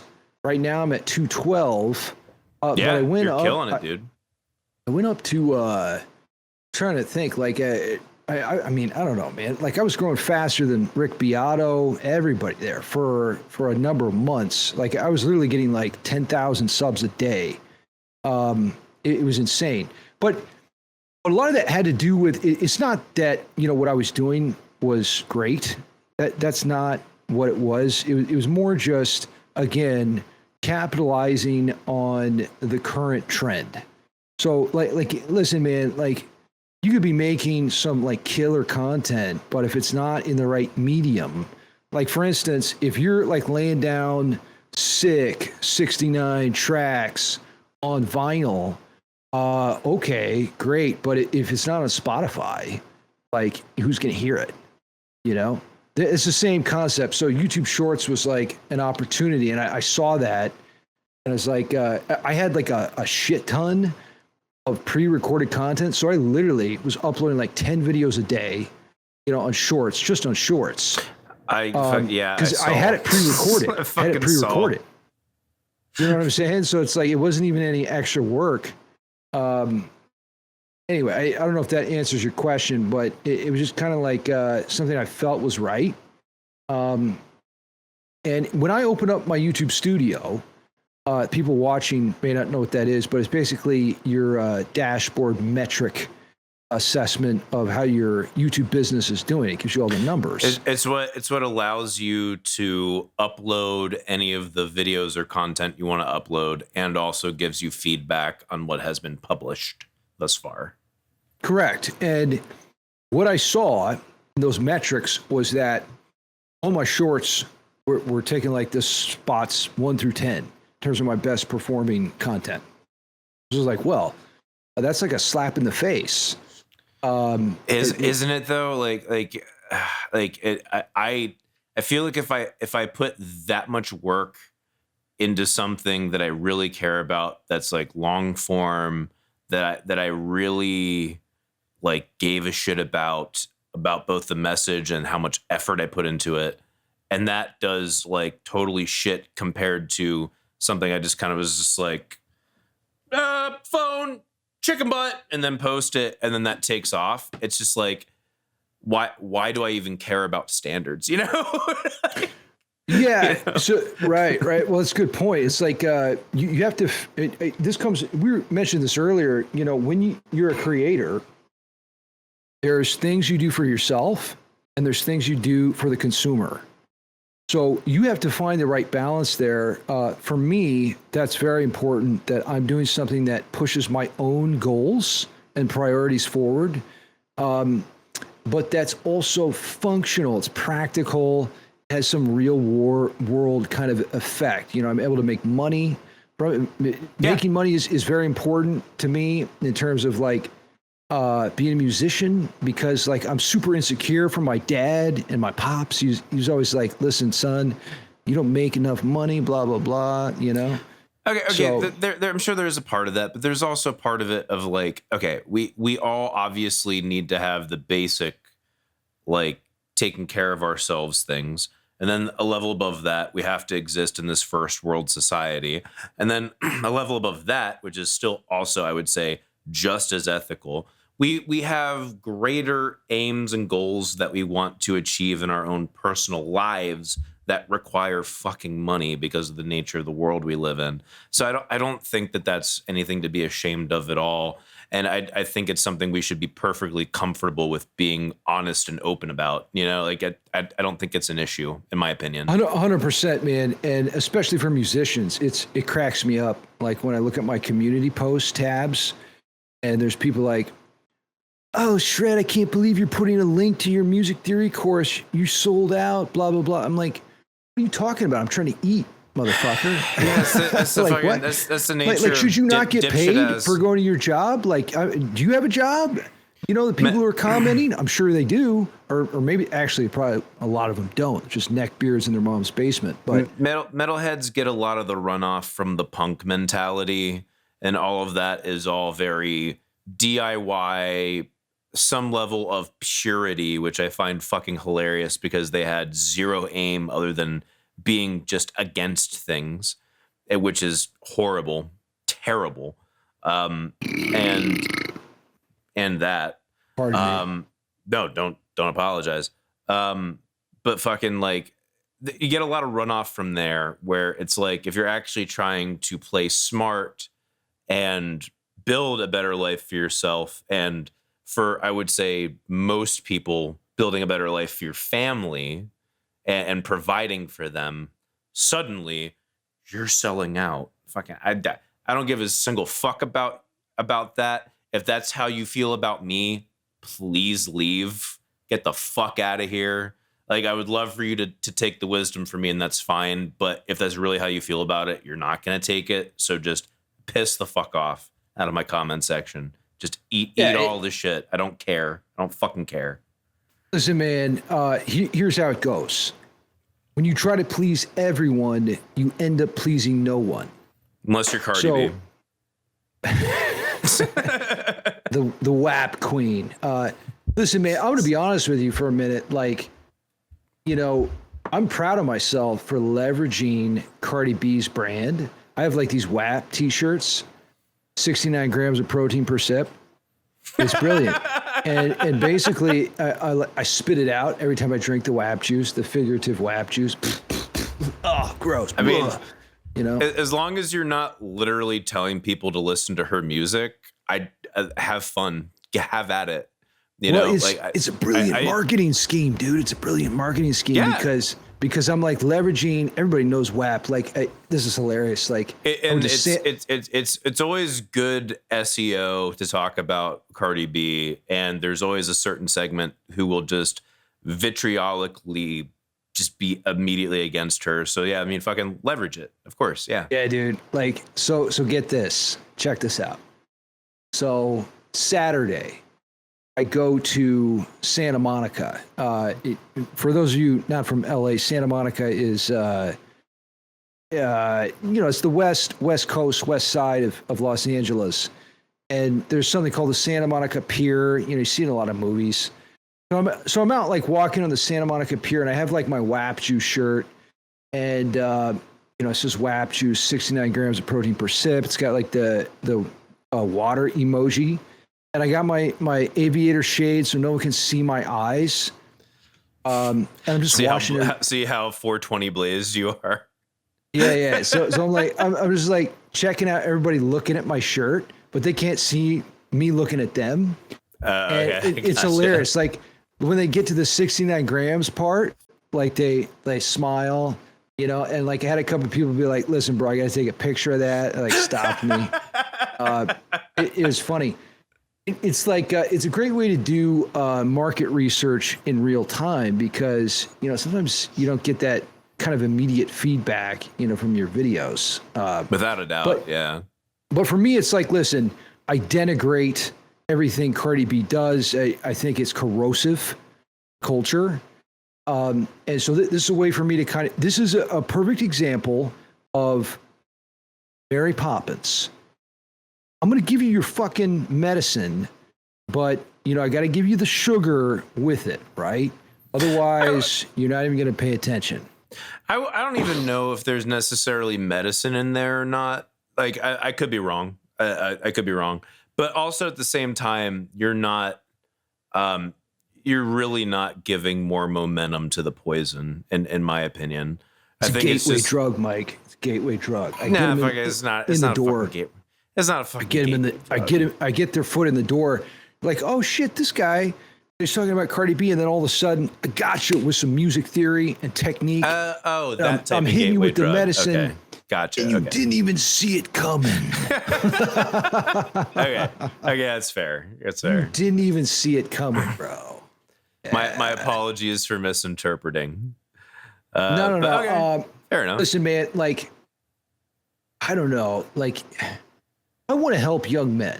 That's what I'm all about. Like, I love young men. How dare you? Preposterous. It's preposterous. I mean, this could be the most nefarious motive possible. So terrible. Listen, man, like I really feel like young men are, well, I don't feel like it. I look at the statistics. I don't feel like a young man either. I feel like a young woman. Yeah, you have more like a pink taco identity. Yeah, it comes with the hair and, you know, being very temperamental and bitchy, you know.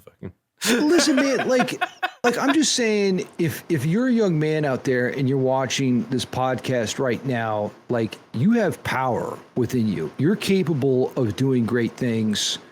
You can succeed in this world. You can play 69 notes per second, or, you know, 420 if you want. It's up to you. Like, decide what your goal is, what your aim is, and go after that. And don't be afraid to pursue that. I think, Mike.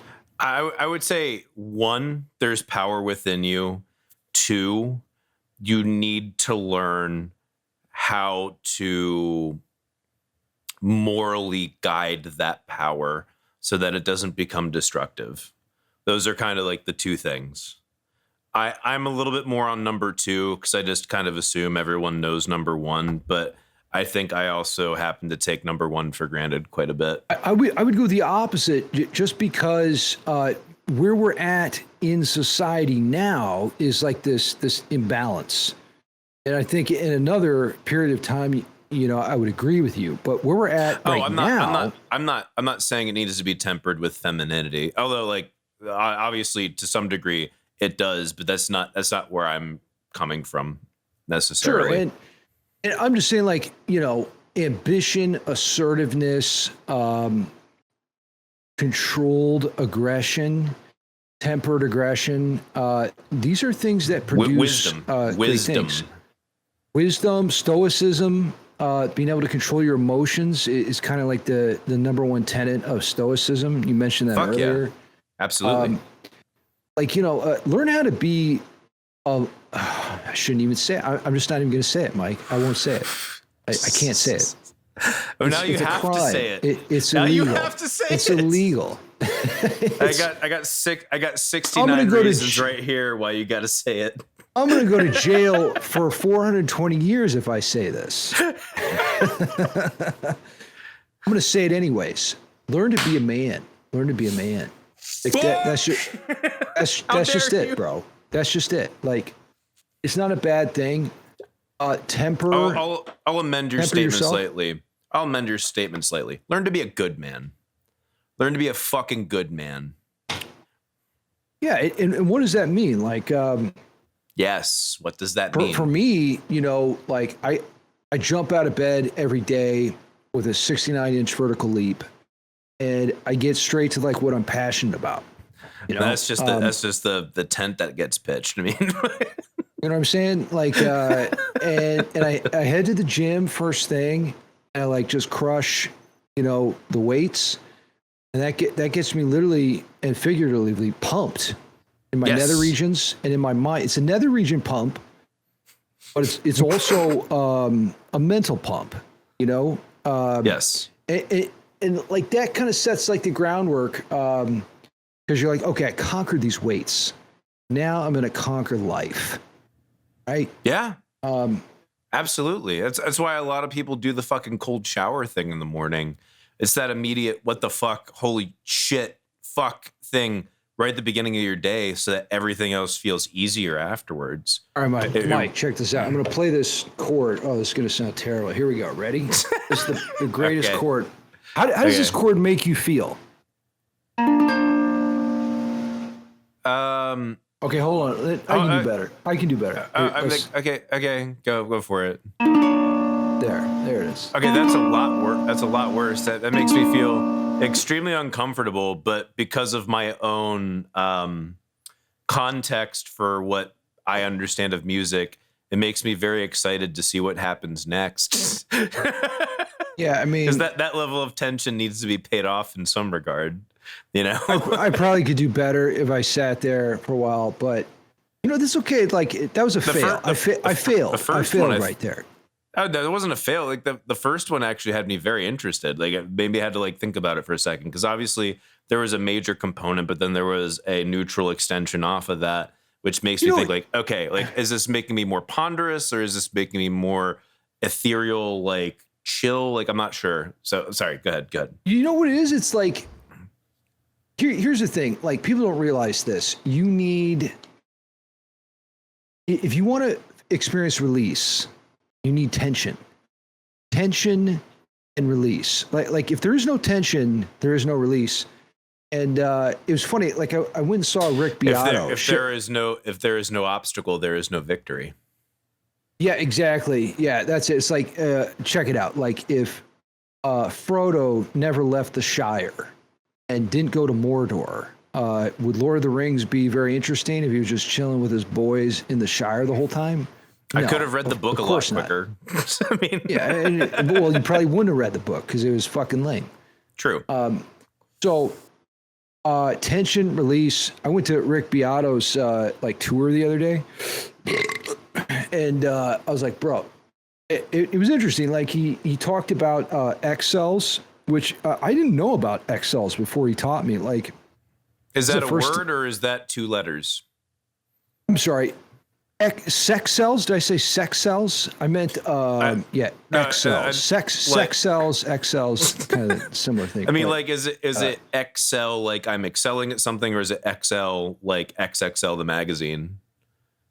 I guess it could be both if you want.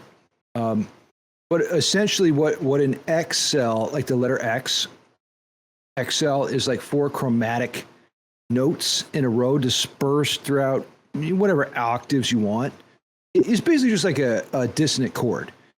And you can hear it in like the movie Psycho. Has anybody seen the movie Psycho? Bernard Herrmann did the score. I've actually never seen Psycho. I've seen some clips, but okay. I know enough about the music of the bring, yeah, okay, there you go. Things. That's the part I'm talking about. So the shower scene. Ooh, yeah. We is where the what you sex cells / X cells happen. The 2 are one and the same. And anyway, like the point I'm making here is that learn about this relationship between consonance and dissonance, and learn how to deploy that in your own music to create this sense of the hero's journey. You mentioned, that a minute ago. And if I made a whole video asking about what the meaning of music was based upon the 1-4-5 chord or chord progression. Like that in and of itself, I feel like is its own expression of you can interpret it, and I feel like a lot of people do, of the not the hero's journey, but the basic tenets of storytelling. You know what I mean? Yeah, 100%. Like, and dude, this gets weird, bro. Are you ready for this shit? Oh my God. Probably. I'm probably ready for it. Let's do it. Here's what's crazy. Like, I don't know if you're familiar with the concept of string theory, which is like, it's probably like the most... Very loosely. It's probably like the most prevailing theory in physics. So... you mentioned, Einstein and Newton. So we had classical mechanics with Newton, and then we moved into Einstein's theories of general and special relativity published in the early 1900s. But then, this theory of strings comes along. And the concept of string theory is that the fundamental particles of matter are vibrating strings. I say not quarks. The level below quarks in quotes are strings, vibrating strings. Yes. Yeah. So which brings a whole new level of Tolkien's Silmarillion introduction with Eru, and the great music that was made that manifested the world. That I find extremely fascinating. Well, that was before string theory. Okay. Yeah. Well, that was before string theory. Let's see. Tolkien wrote Lord of the Rings in like 40s, 50s, somewhere in there. Oh, earlier than that. He began writing it in World War I and finished writing it afterwards. But the Silmarillion is kind of a compilation of stuff that he had written before and after when the did books he finish are published. It? Oh, I don't remember. Like this. I know he was good buddies with C.S. Lewis, Clive Staples. Yes, very much so. And they were having like a back and forth about that a little bit later on. But in any case, like string theory is crazy because here's the controversial statement of string theory. Basically, music is matter. What? What? So basically, like what we're into, which is like stroking our G strings. Well, right? when you say G string, when you say music is matter, you mean it's literally matter, not just the movement of matter? Well, matter is movement. So the vibration is the frequency. That's a very interesting statement. Continue, I'm telling please. you, bro. I'm telling you. So when you get down to now this is theoretical to an extent. But, of course. But here's my hypothesis. You know, I don't know if anybody's heard of this concept of the music of the spheres. If you ever listen to like I don't know if you're familiar with the band Symphony X. Yeah. Maybe not everyone who's listening to the podcast, but like I would say most of my core fans, we know Symphony X very much. Okay, so Symphony X mentions the music of the spheres in their music, and basically what you could say is that the ancients, you know, Pythagoras and whatever, they had like this concept that matter was frequency. And this is kind of what modern string theory is saying, which I don't know, like, what are the implications of that? It kind of blows my mind. So essentially, like musicians, what you're into, what I'm into, sort of like the fundamental basis of all living things. I feel like a crude metaphor would be the same way that the way we experience matter on a very fundamental physical level is the electron spinning around the proton, right? So it stops because the electrons don't want to touch one another, but we perceive it as something solid, but it's mostly what we would conceive as emptiness, for lack of a better term.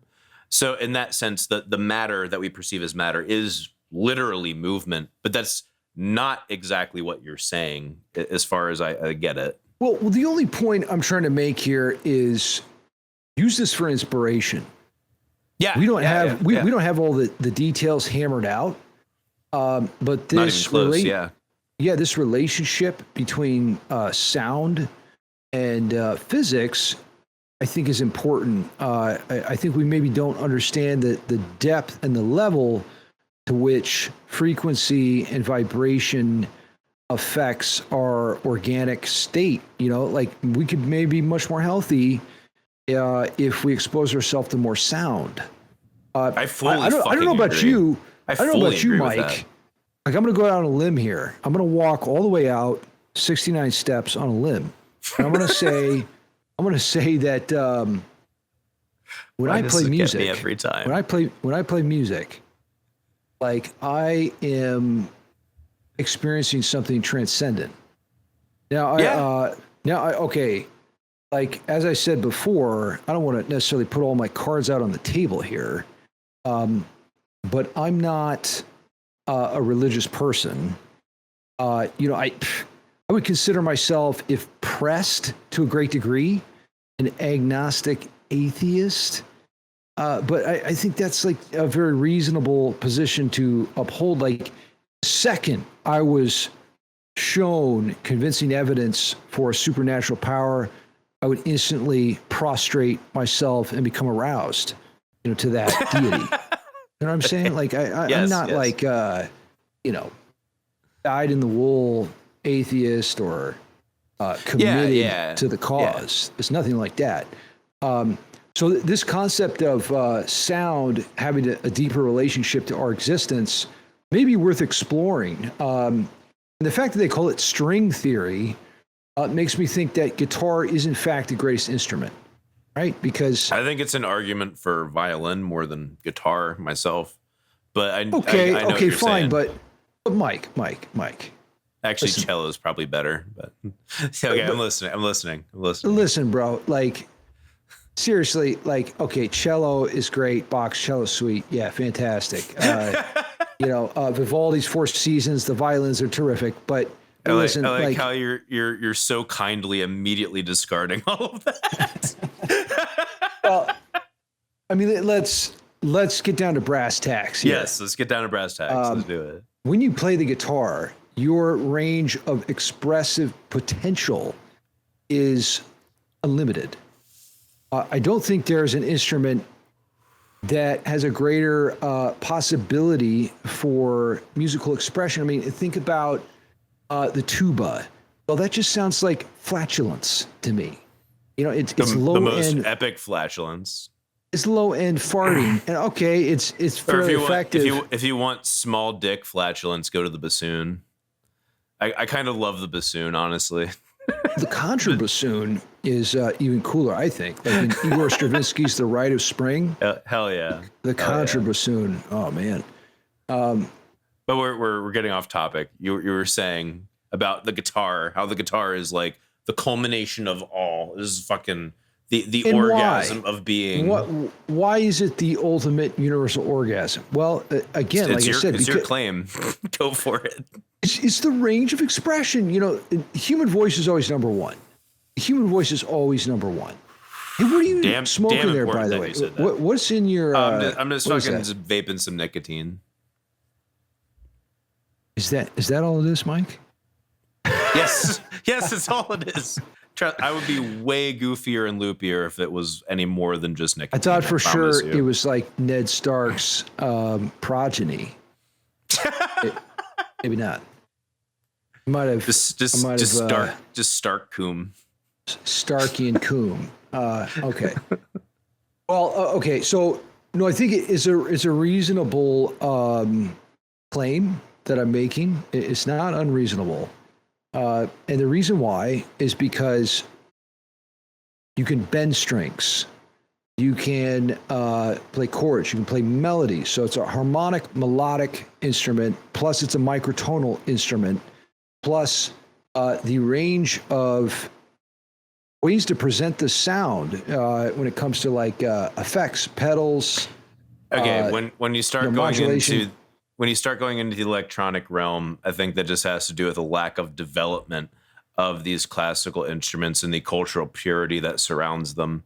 That's why I would still argue that the violin and the cello are still more supreme, because there is absolutely a way to technologically bring them up to the level of where guitar has reached, but it's less sexy because it's far less accessible to try and learn those instruments. Way easier to play guitar. Guitar is one of the 3 easiest instruments to learn. Like keyboard is hands down number 1. But when it comes to those instruments, they can absolutely be adapted to that technological standard, but they are not tempered. So they don't have the same tone temperament treatment the same way that fretted instruments do. So you get even which makes it more organic. I was getting a farther range of expression, in my opinion. And also, instead of it being plucked or strummed, it is bowed, which adds another dynamic. But bowing is just the conventional way in which, God damn it, another battery pack issue. Well, I'm going to be talking and Shred's going to be on camera. But yeah, bowing the instrument is one of several different ways of actually executing the vibration, which you can still do plucking, and there's nothing stopping the guitar, you from though. Jimmy Page, shout out to Jimmy Page. Yeah, if you're watching Jimmy Page, his kind of sucked. Led Zeppelin, forever. And there's also not a curvature. There's also not a curvature to the fingerboard or the bridge as there are on cellos and violins. You've been making a number of different videos on the whole Dave Mustaine, Joe Rogan experience situation. Dave. I watched. Let's be honest. It's not Megadeth, bro. It's Mega Dave. Get it right. Sure. It doesn't make me more interested. I'll be honest, but I did watch the entire. I did watch the entire, well, except like the last like 20 minutes of the podcast. It was a good one. It was a very good episode, I thought. It helped me understand Dave better, I think. Here's the issue with that podcast. I think this affects everyone. I personally have had concerns expressed about what Dave has gone through, for themselves. And what it is like intellectual property, right? Let's say you come up with an idea Perhaps it's the greatest riff ever. I don't know. Maybe you found the pick of destiny. You're talking specifically about where Dave says that they stole music from him. Metallica stole music from him. That's what I'm getting at. And gotcha. In the early 80s, when Dave Mustaine was a part of Metallica, he had riffs in songs like Metal Militia, and then also in Ride the Lightning, the second Metallica album.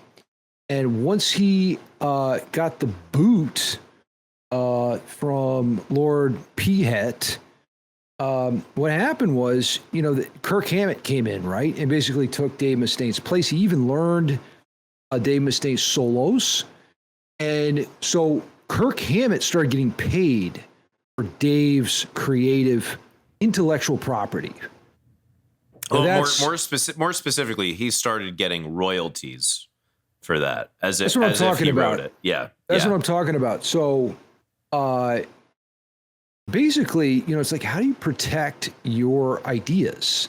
And before that, how do you come up with ideas that are worth protecting? Right? Yeah, I mean, that's what you and I are somewhat selling, is that.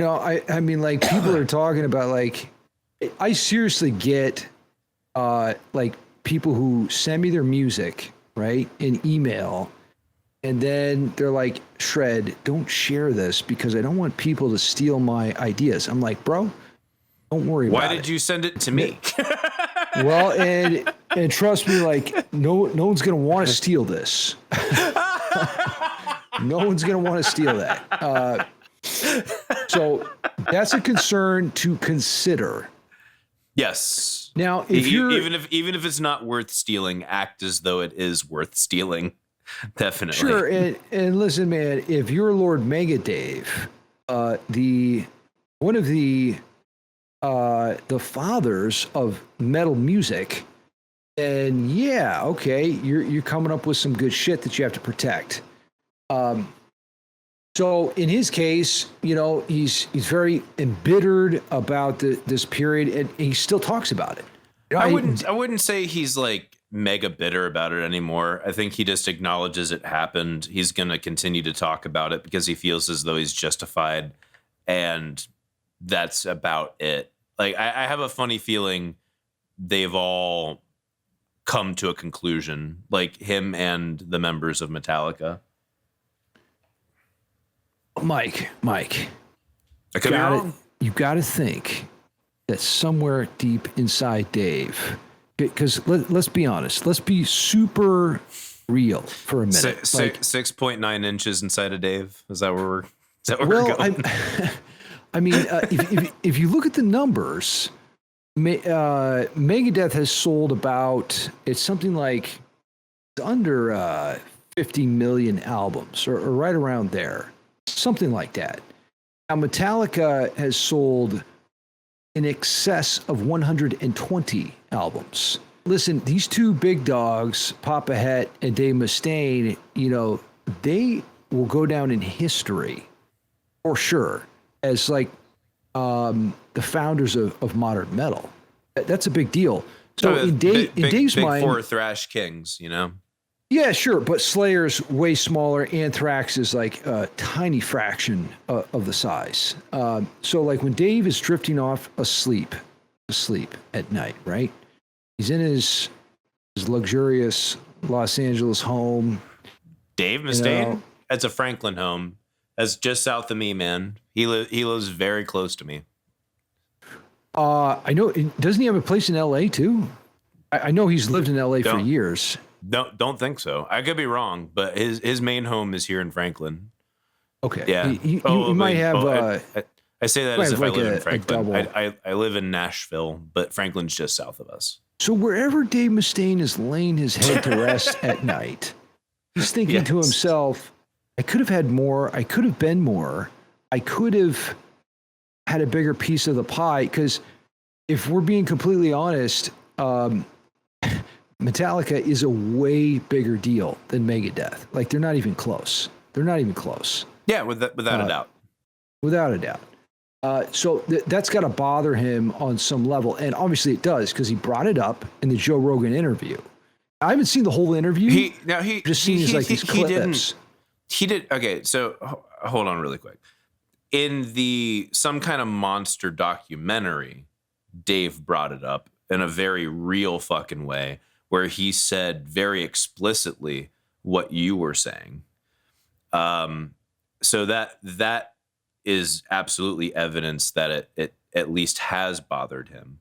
But I don't know that it necessarily still does, it to the extent to where it's ruining friendships, or that he is actually full of resentment. I could be wrong. He literally said, the only thing that bothers me is that they claimed that music to be theirs and it was mine. Like, he specifically referenced the solos. He was like, well, it's like, Kirk Hammett learned my solos, but he said this. He said, they're not the same. There's literal published there's published recordings that show that that's true. Like that's not even just his words. Like Mike, let's say you write a solo, right? And it's 420%. You know, it's incredible. Like, you're using all these tritones. Like, it's just like nether regions are moistening. You know, it's killer. And then I come along, shred, and I'm like, you know, playing all this garbage. Trying to like emulate. Sounds like a solo I would write. I'm trying to like emulate what you're doing, and I'm failing. I'm just failing, right? And in Dave's mind, I'm not saying Kirk Hammett is failing. I think he's a proficient soloist. I know what you mean. Like, in Dave's mind, he's thinking like, well, no. He's like, you didn't quite capture the spirit of what I was doing. That has to be frustrating. Oh, okay. Well, there's that, but it's even just like, okay, you are taking my literal ideas that I wrote, and you're being paid for them via royalties, while I should be, even though you performed them on the record that everyone knows. I would be livid. I'd be like, well, if I was you, I was Mike, the music snob, become the night. I would be like, it depends. This is outrageous. It depends upon the circumstances on whether or not I would be livid. But if I explicitly said, whatever, just don't use my music, and then they did, okay, yeah, I would be livid about that. I would definitely be livid about that. There was a circumstance where we wrote a song with someone who contributed some vocal stuff, and it was with the idea that they would be joining the band, and for whatever reason, schedules weren't lining up. That's the best way and most politically correct way I will say that. Schedules weren't lining up, and I decided to move on. They asked that they get writing credit for the writing that they did, and then they get paid for the time that they spent trying to write the song, both of those things. So in less than an evening, I rewrote anything that person contributed to, lyrically and melody wise, completely rewrote, and asked them specifically, how much do you feel like you should be paid for the time that you spent? Never got an answer back. The song is publicly available now, and they had every opportunity to see what could be claimed as stuff that they wrote or stuff that they didn't write, which frankly, I don't even think they were remotely aware enough to know what they did and didn't, even though I fucking was, because, surprise, I'm the one most invested in my fucking project. But yeah, so like in that regard, I at least definitely do give a certain amount of credence to, like, okay, they contributed to these ideas, whether or not we know how much they contributed, I'm not going to fucking use them. So from Dave's perspective of absolutely asking, hey, I gave these ideas, don't use them, and they still did anyway, is pretty fucked up. because I highly doubt James helped write the fucking solos, and we know for certain Kirk didn't. You know, like it's a little fucked up. Bro. Like, here's the deal. Like, if I was Dave Mustaine, here's how I would feel. I would feel like I was getting effed with something, you know, too large of a circumference to actually fit. It's one thing if you're like doing like stuff you don't care about. And if, let's say you're doing like a cover of WAP, WAP. And okay, whatever. Like if someone stole your parts on that, it's not that big of an issue. But Dave Mustaine was bleeding passion from his soul, from the depths of his soul, right? And those solos meant something to him. Those riffs meant something to him because they were original. It wasn't just like, you know, an arrangement of a popular song. That was spermia. That was his own seed. It also wasn't just regurgitating etudes or anything like that. It wasn't just piecing that shit significant to him, right? Yeah. And then, like if I, you know, came up with I wrote this piece called Down Picking Dungeon recently, double D's. It's all about the double D's. Can we be honest here for a minute? It's double D's. And my fucking meme king over here. God damn it.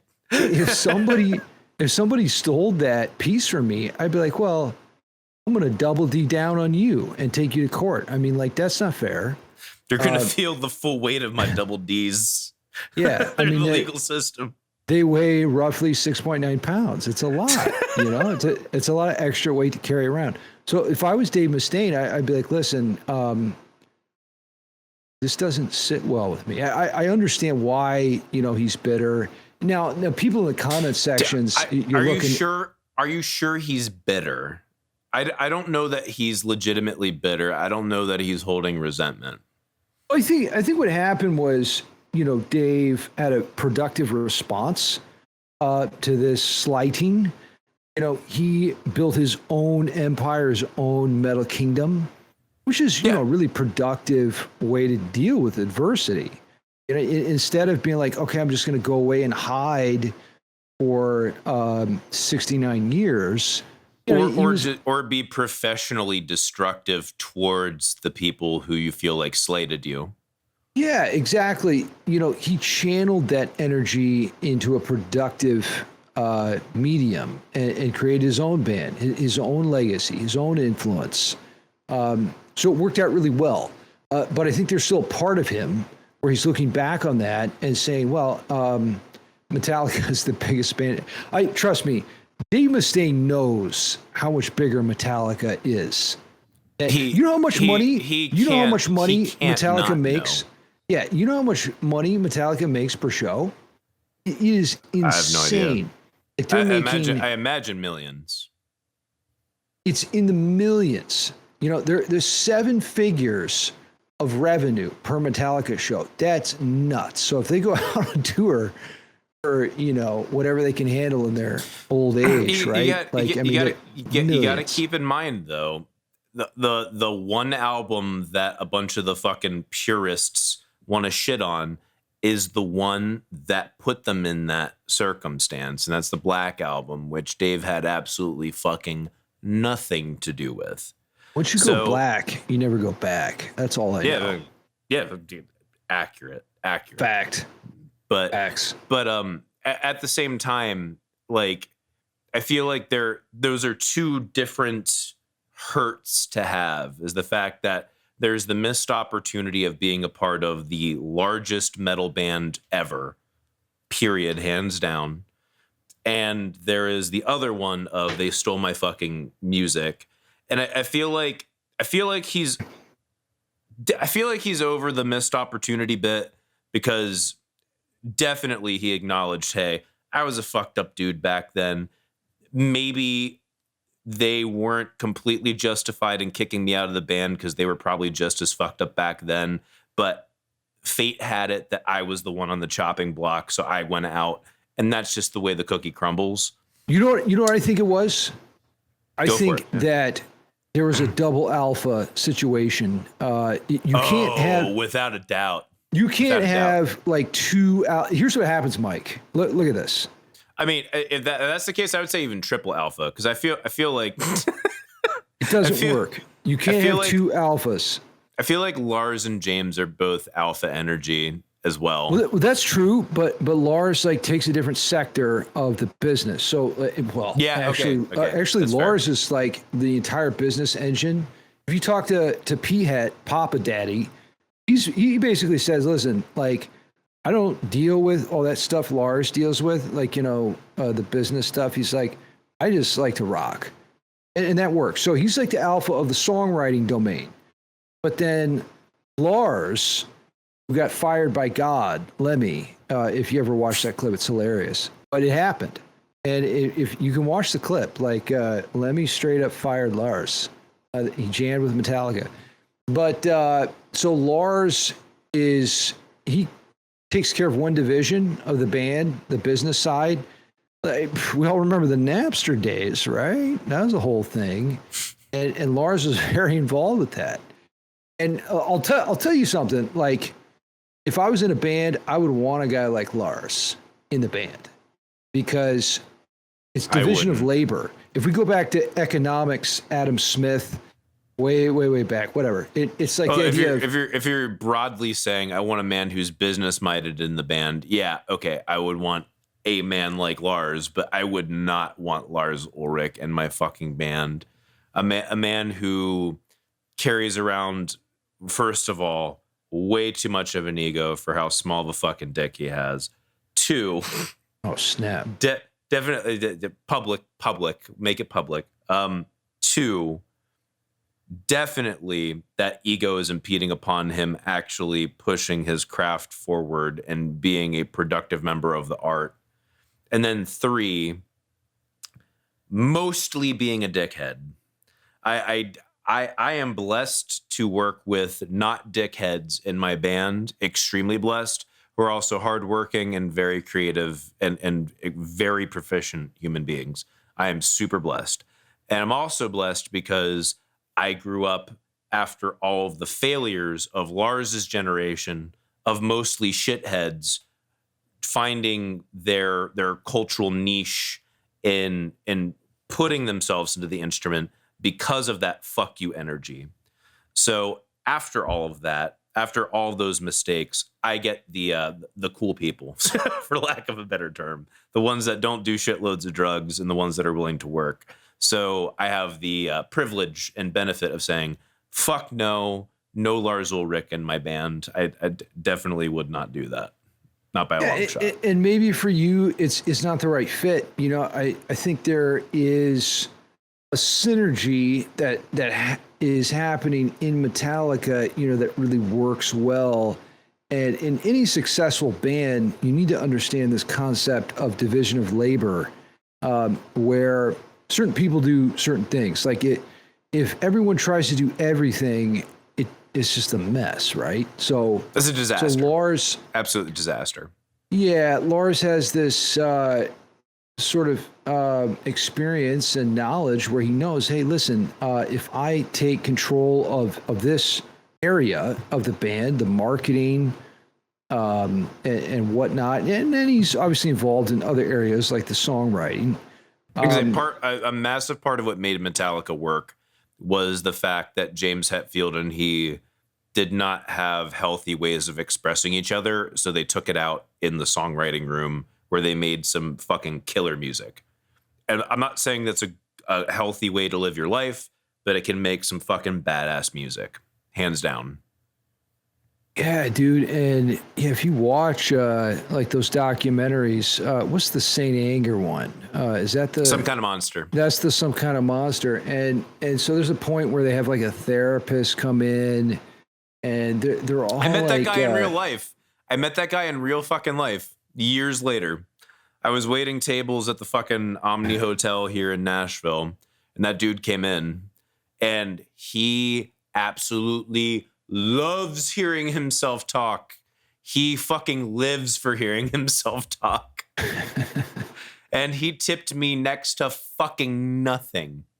Oh, snap. Negative 69 cents. That's brutal. Yeah, no, that was a dickhead ass move on his part, but it's fine. It's okay. Well, Yeah, it's interesting because like they're able to work things out, and what happens a lot of times is that when you clash, let's say you have a situation like this, and it's purely figurative, it's arbitrary the fingers that I'm using, but if you have an issue where you're butting heads and you can't come to a resolution.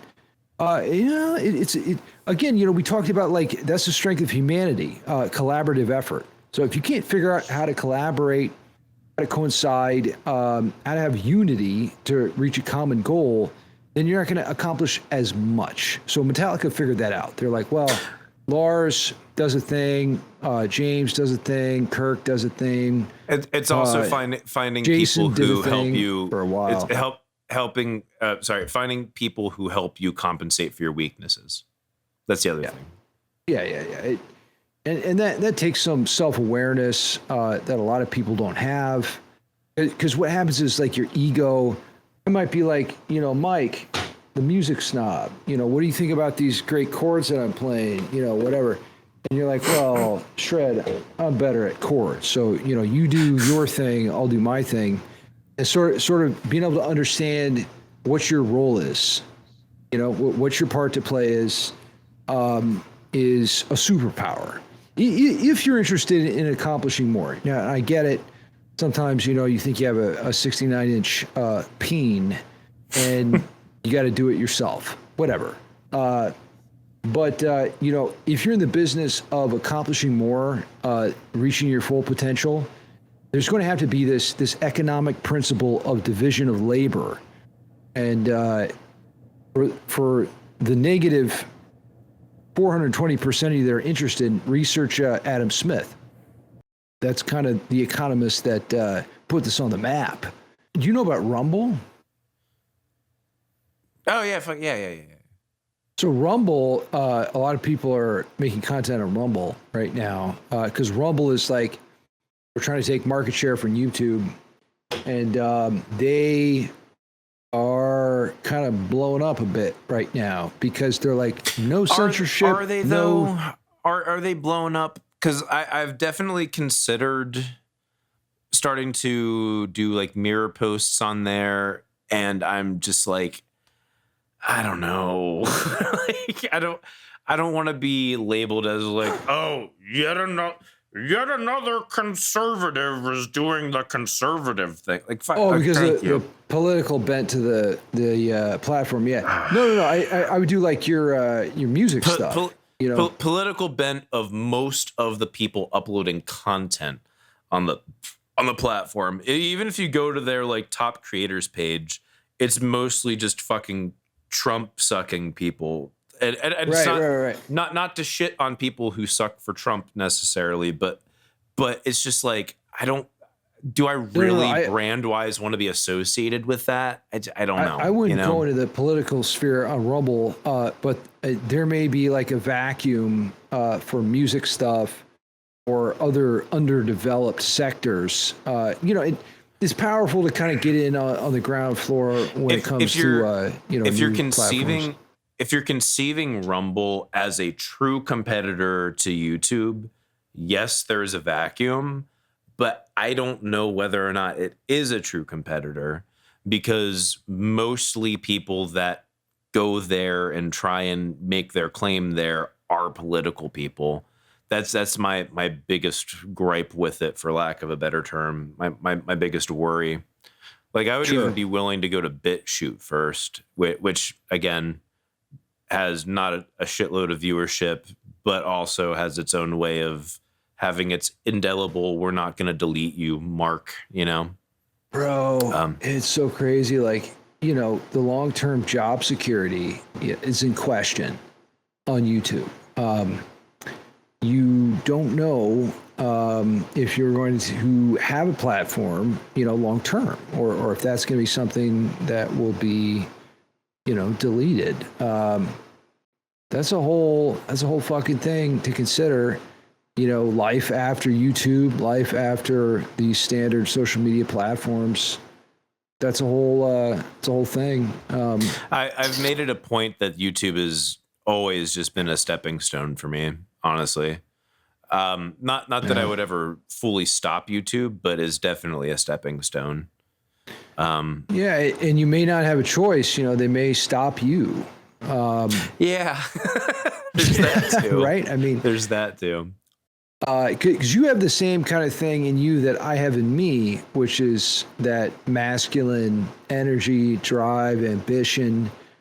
That's not something that's okay.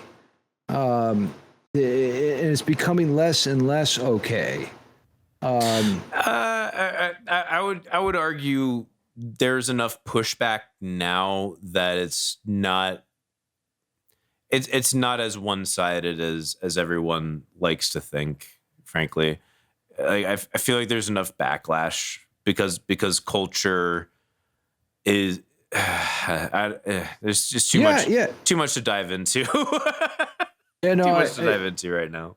Yeah, I get it. We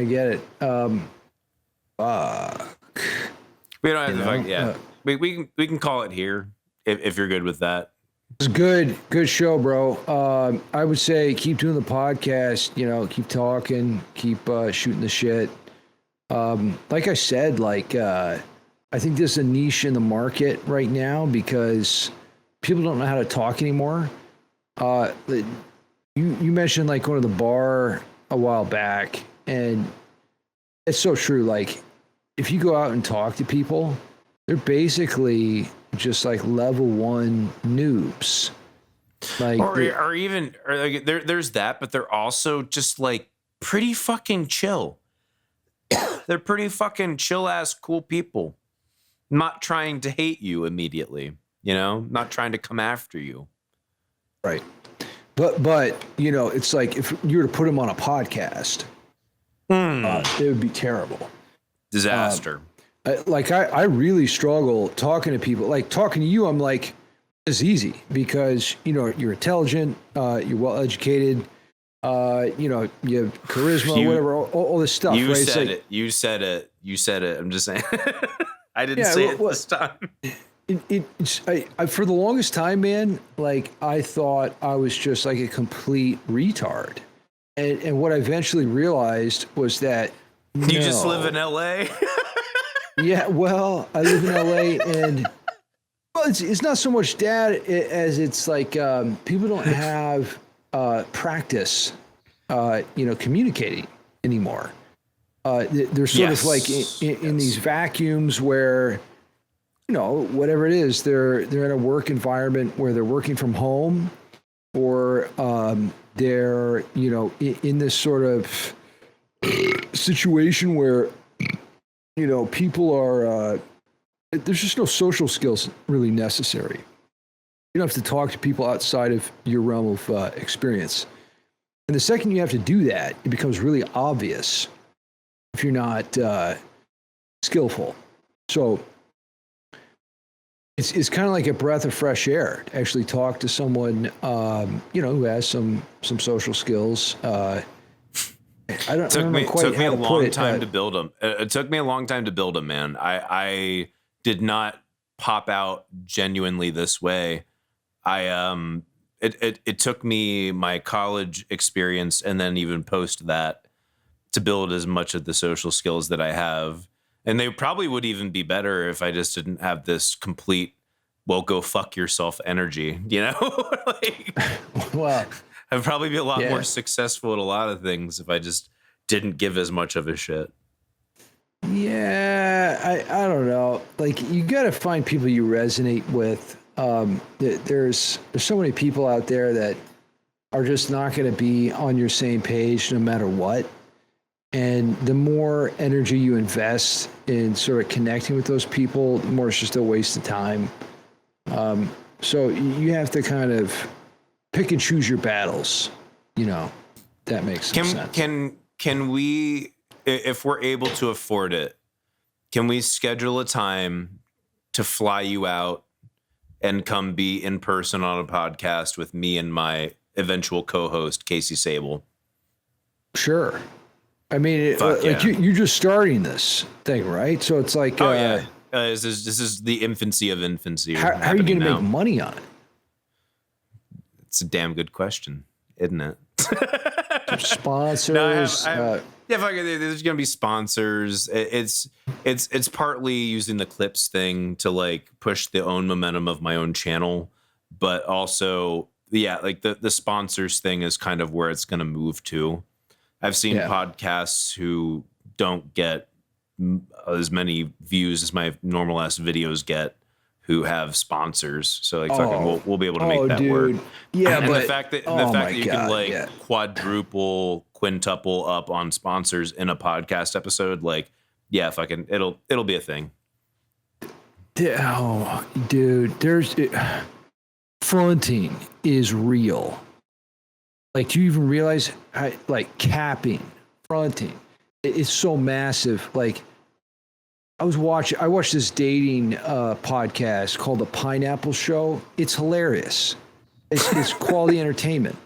And these girls come on, like last night, this girl's on this Pineapple Show, and she's like advertising herself, right? She's like, okay, I got a podcast, I got this, I got that. And so her podcast isn't actually live yet. You know, she hasn't actually done any episodes. You mean like just worming your way into other people's clout machines? This is what you mean. like she doesn't actually. There will be an aspect of that eventually. I'm not talking about your situation. I'm talking about like this girl was like marketing herself as a podcaster, and she didn't have a single episode live. She hasn't done anything. I'm like, wait a minute. Well, welcome to millennials. Oh my God, that's like one of the most millennial things I've ever heard. Yeah, Holy fucking fuck. Brutal. But you know, like the format, the medium is really powerful. Like if you could talk, without a doubt, yeah, you can fucking talk, man. And here's the deal: like if you can get as close to jumping out of that Overton window as possible without actually jumping ship, you win. You know, you can't like go outside the bounds. You can't worship Adolf. But you know, I mean, okay, full disclosure, controversy. We would never. Oh, of course, do that. But But you get what I'm trying to say, which is that objectively wrong to do that. Of course, but like no one's going to click on your video, right? If you don't have some kind of controversy cooking. So it's like it's about towing that line. Like you can't be like learn music theory, and that's the title of your video. Like everybody's going to be like, every once in a while that does work, but it's just like the one kingmaker who I shouldn't say kingmaker, the one who is king made, who accidentally gets that for whatever fucking metadata algorithm reason. There's always just like that one fucking video that just did like the exact right subdued thumbnail with the exact right wording of a dumbass title they didn't even realize is the right title that just takes off. And that becomes like, oh, why can't you be like this guy? I don't know. I'm not fucking God. I don't have omniscience. I'm not sorry. God. Get it? I'm not Lemmy. You see that number, 3 mil? Jesus Christ. So you're just doing that to embarrass me, right? I'm not trying to embarrass you. No, look at this. Look at this. So killer numbers, man. I keep this up like month after month, and then I'm getting more on Instagram. Like I'm getting like 5-6 million on Instagram. But holy shit, dude! You see how like the short? See, look at the shorts, right? They're all shorts. They're all shorts. They're all shorts. They're all shorts. That's the point I'm trying to make. So that's where the market is right now. And so, like, listen, like, if you make great content, but it's long form, let's say it's just outstanding, it doesn't even matter. Like, it's rule number 2. You got to go where the market is. So, like, this number 1 video, this is ridiculous. This is totally ridiculous. So ridiculous. Like, my number 1 video the last 28 days. Let's see if I can get deeper on this. This is, oh, wow. Okay, so, so this video here is my number 1 in the last 28 days, 520K. You know what I did to Beautiful. make? You know what I did to make that video? Here's what I did. Gave a sacrifice to Satan. Well, of course that's prerequisite. That's prerequisite, but That's just given. so I take so I take my phone up, I put it in front of my computer screen and record this pre-recorded video. That's what I did. And it's got over 500,000 views in the last 3 weeks. So the reason why it got that many views is because it's Kurt Hammett basically shitting on Metallica or Megadeth. That's what it appears to be, right? It's the controversy. Yeah. That has to be like a part of your. That's the Mary Poppins sugar, right? And then like your medicine. That's the way I look at it. I'm like, okay, that's what the people want. But then my music theory video that I made last year, you know, that's what I put on my channel page so that everybody sees that when they come there, right? So that's the medicine part. Man, I don't like you don't even know how frustrated I am at that. Well, you probably do, but like it's frustrating AF, right? But it's extremely. It just is what it is. So the question is, how can we win? You know, getting something in it for ourselves, but also giving the people what they want. You know, I would even take a without going further into it, just putting the statement out there. What does winning look like? What does winning actually look like? I think that's a really fucking important question. Great question. I hope this podcast will address over the several years. I hope to actually be doing this. And go ahead. Yeah, for me, it's basically two things. It's getting what I want and giving people what they want. And what that kind of constitutes is it has to make. I don't like that answer. I don't like it. Yeah, I think you are better than that answer, frankly. Based upon our whole conversation this evening, I think you're fucking better than that answer.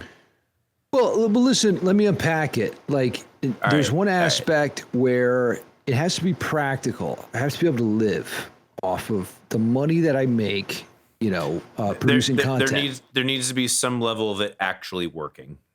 That's right. And for me, and actually for everyone, the market, excusez-moi, is the objective measure of value.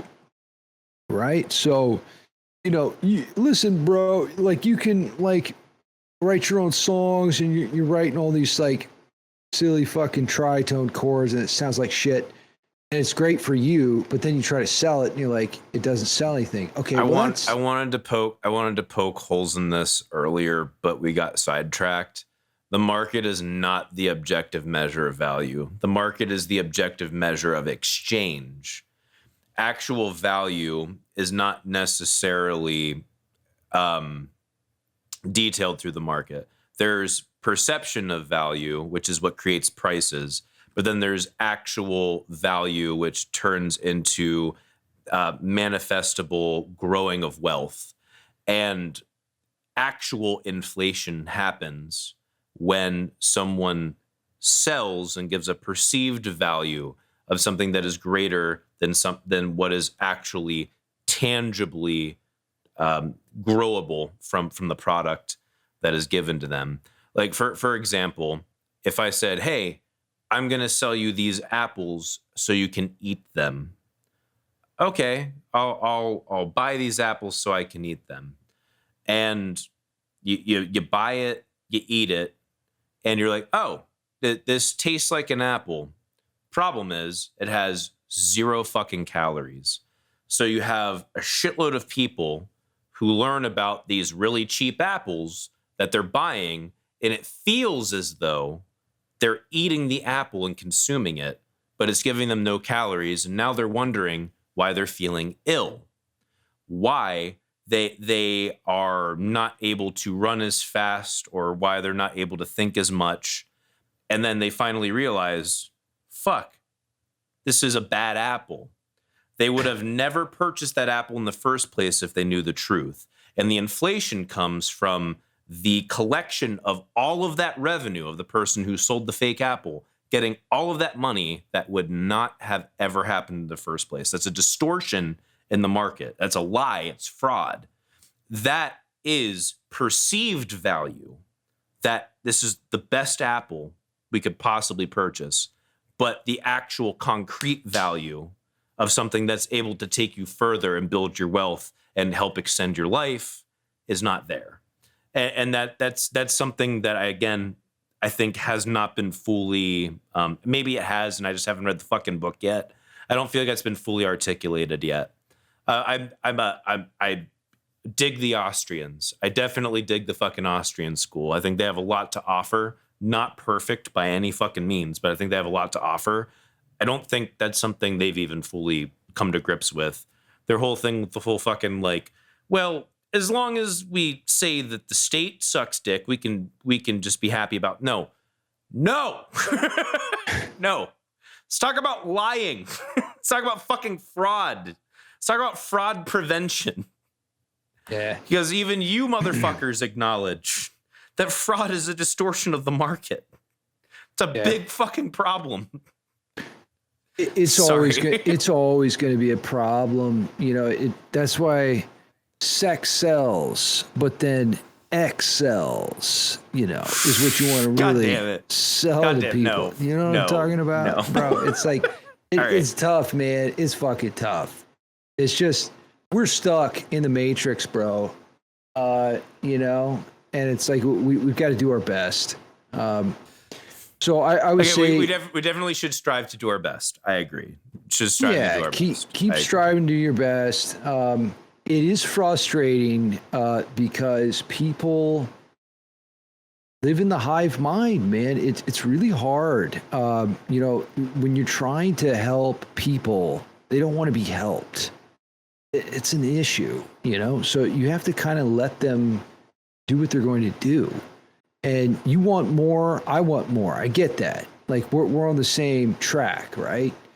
But then there's a large swath of the population that is just content to devolve into the nihilistic abyss. Well, that's Straight what happens. Down. That's what happens when you have an abounding privilege. Right. Honestly, like abounding privilege of being born in a place that has extreme abundance and extreme security. That will happen.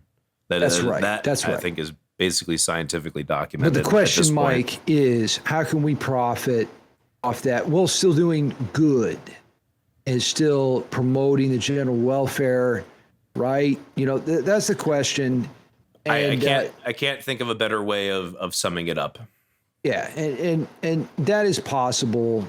And I think we're doing our part. So anytime, let's hit the podcast.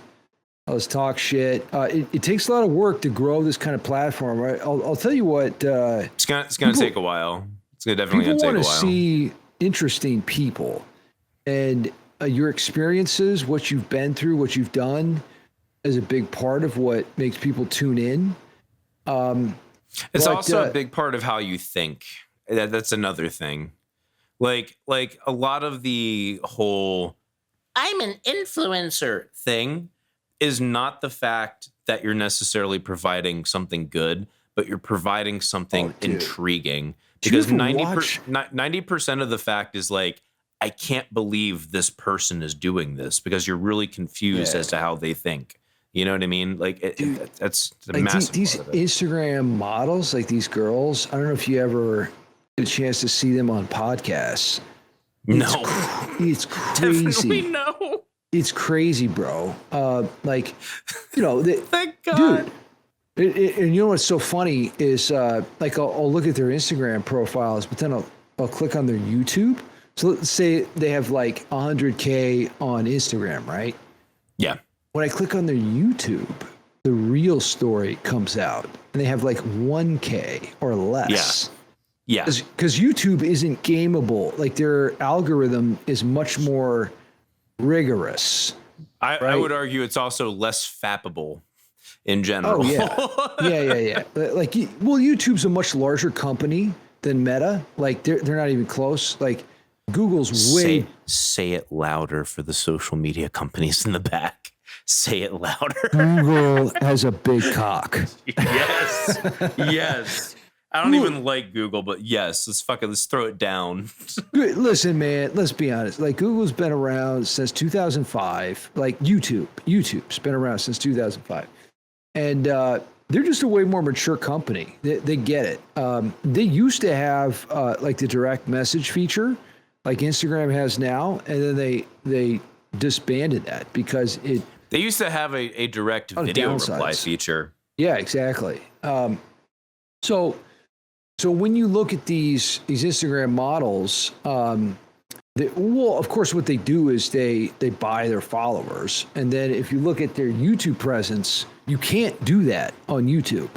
So you can, but it's a lot fucking harder to game. It's way harder. Dude, you have a very small window in which to validate it, and it usually doesn't work. It's almost impossible. Like you almost never see it. I see it all the time on Instagram. Like I'll see like some person and they're like at 20K, and then next week they're like at 100K. I'm like, well, wait a minute, that wasn't organic. But their engagement is still like 200 likes a post.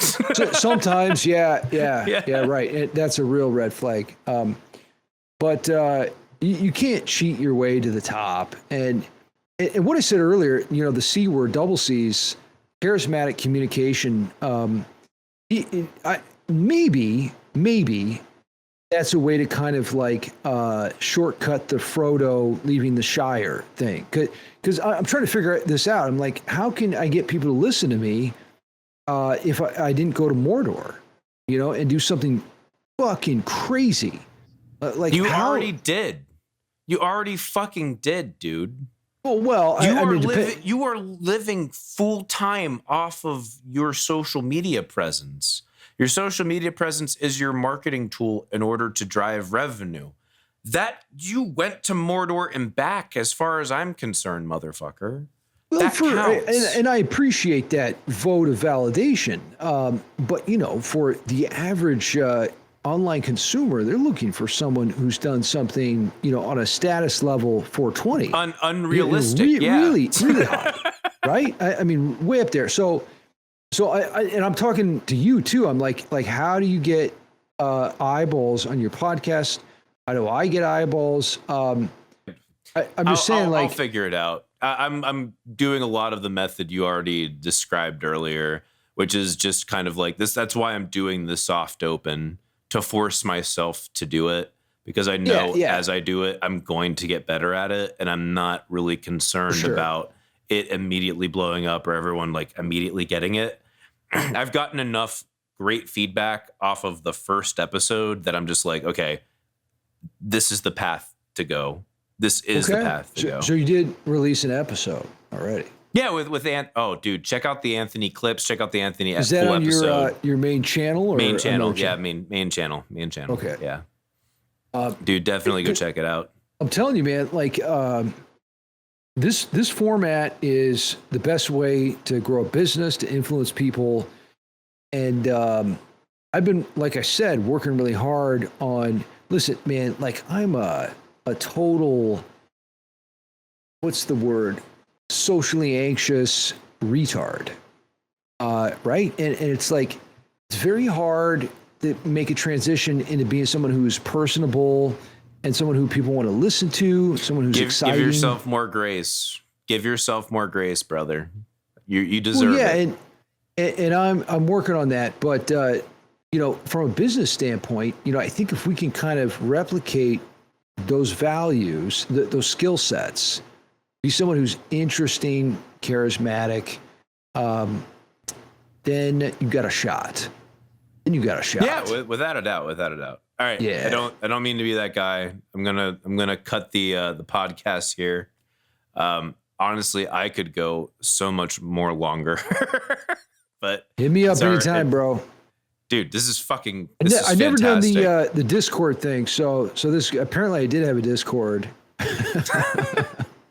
Yeah, you like fucking talk to your followers on this right. on this shit or what? Oh fuck yeah, dude! I'm inviting you right now to my actual paywall Discord server. I don't even fucking use Discord, but it seems like I don't do enough of the live streams. But You 1,000% should. Like, I feel like with the demographic that you're aiming towards and just like your own persona, you definitely should get into it. Anytime, brother. Hit me up. Let's do it. Fuck yeah. All right, hold on. Wait. Hold on. Where is it? Fuck. Okay, here we go. Yes. All right. I just sent you an invite to the server. Okay. I'll have my mods give you all the privileges. Word. Fuck yeah. I don't even know what I'm agreeing to right now. But okay. You're agreeing to decide whether or not you want to hang out with us. That's basically all it is. I'm gonna sell my soul down the crossroad. All right, brother. Sounds good. Let's do it again and fuck yeah. Just fuck it. Let's just shoot the shit, and just go for it. Shred. It was my honor. Thank you so much for joining me. And again, if we're able to afford it, would love to get you out here in person to hang with me and Casey. It would be fucking fabulous. Keep doing what you do, man. Sounds good, brother. that too. See you soon. Thank you guys so much for joining us. Thank you so much to Shredmaster Scott for coming on, and especially for how freaking long this conversation was. It was incredible. Could have gone for so much longer. On screen, you'll see a playlist to see other episodes of the podcast you may have missed, and also go ahead and check out the single we have going on here, Betrayal, that you're listening to right now. Can't wait to share the future episodes with you guys. Stay fantastic.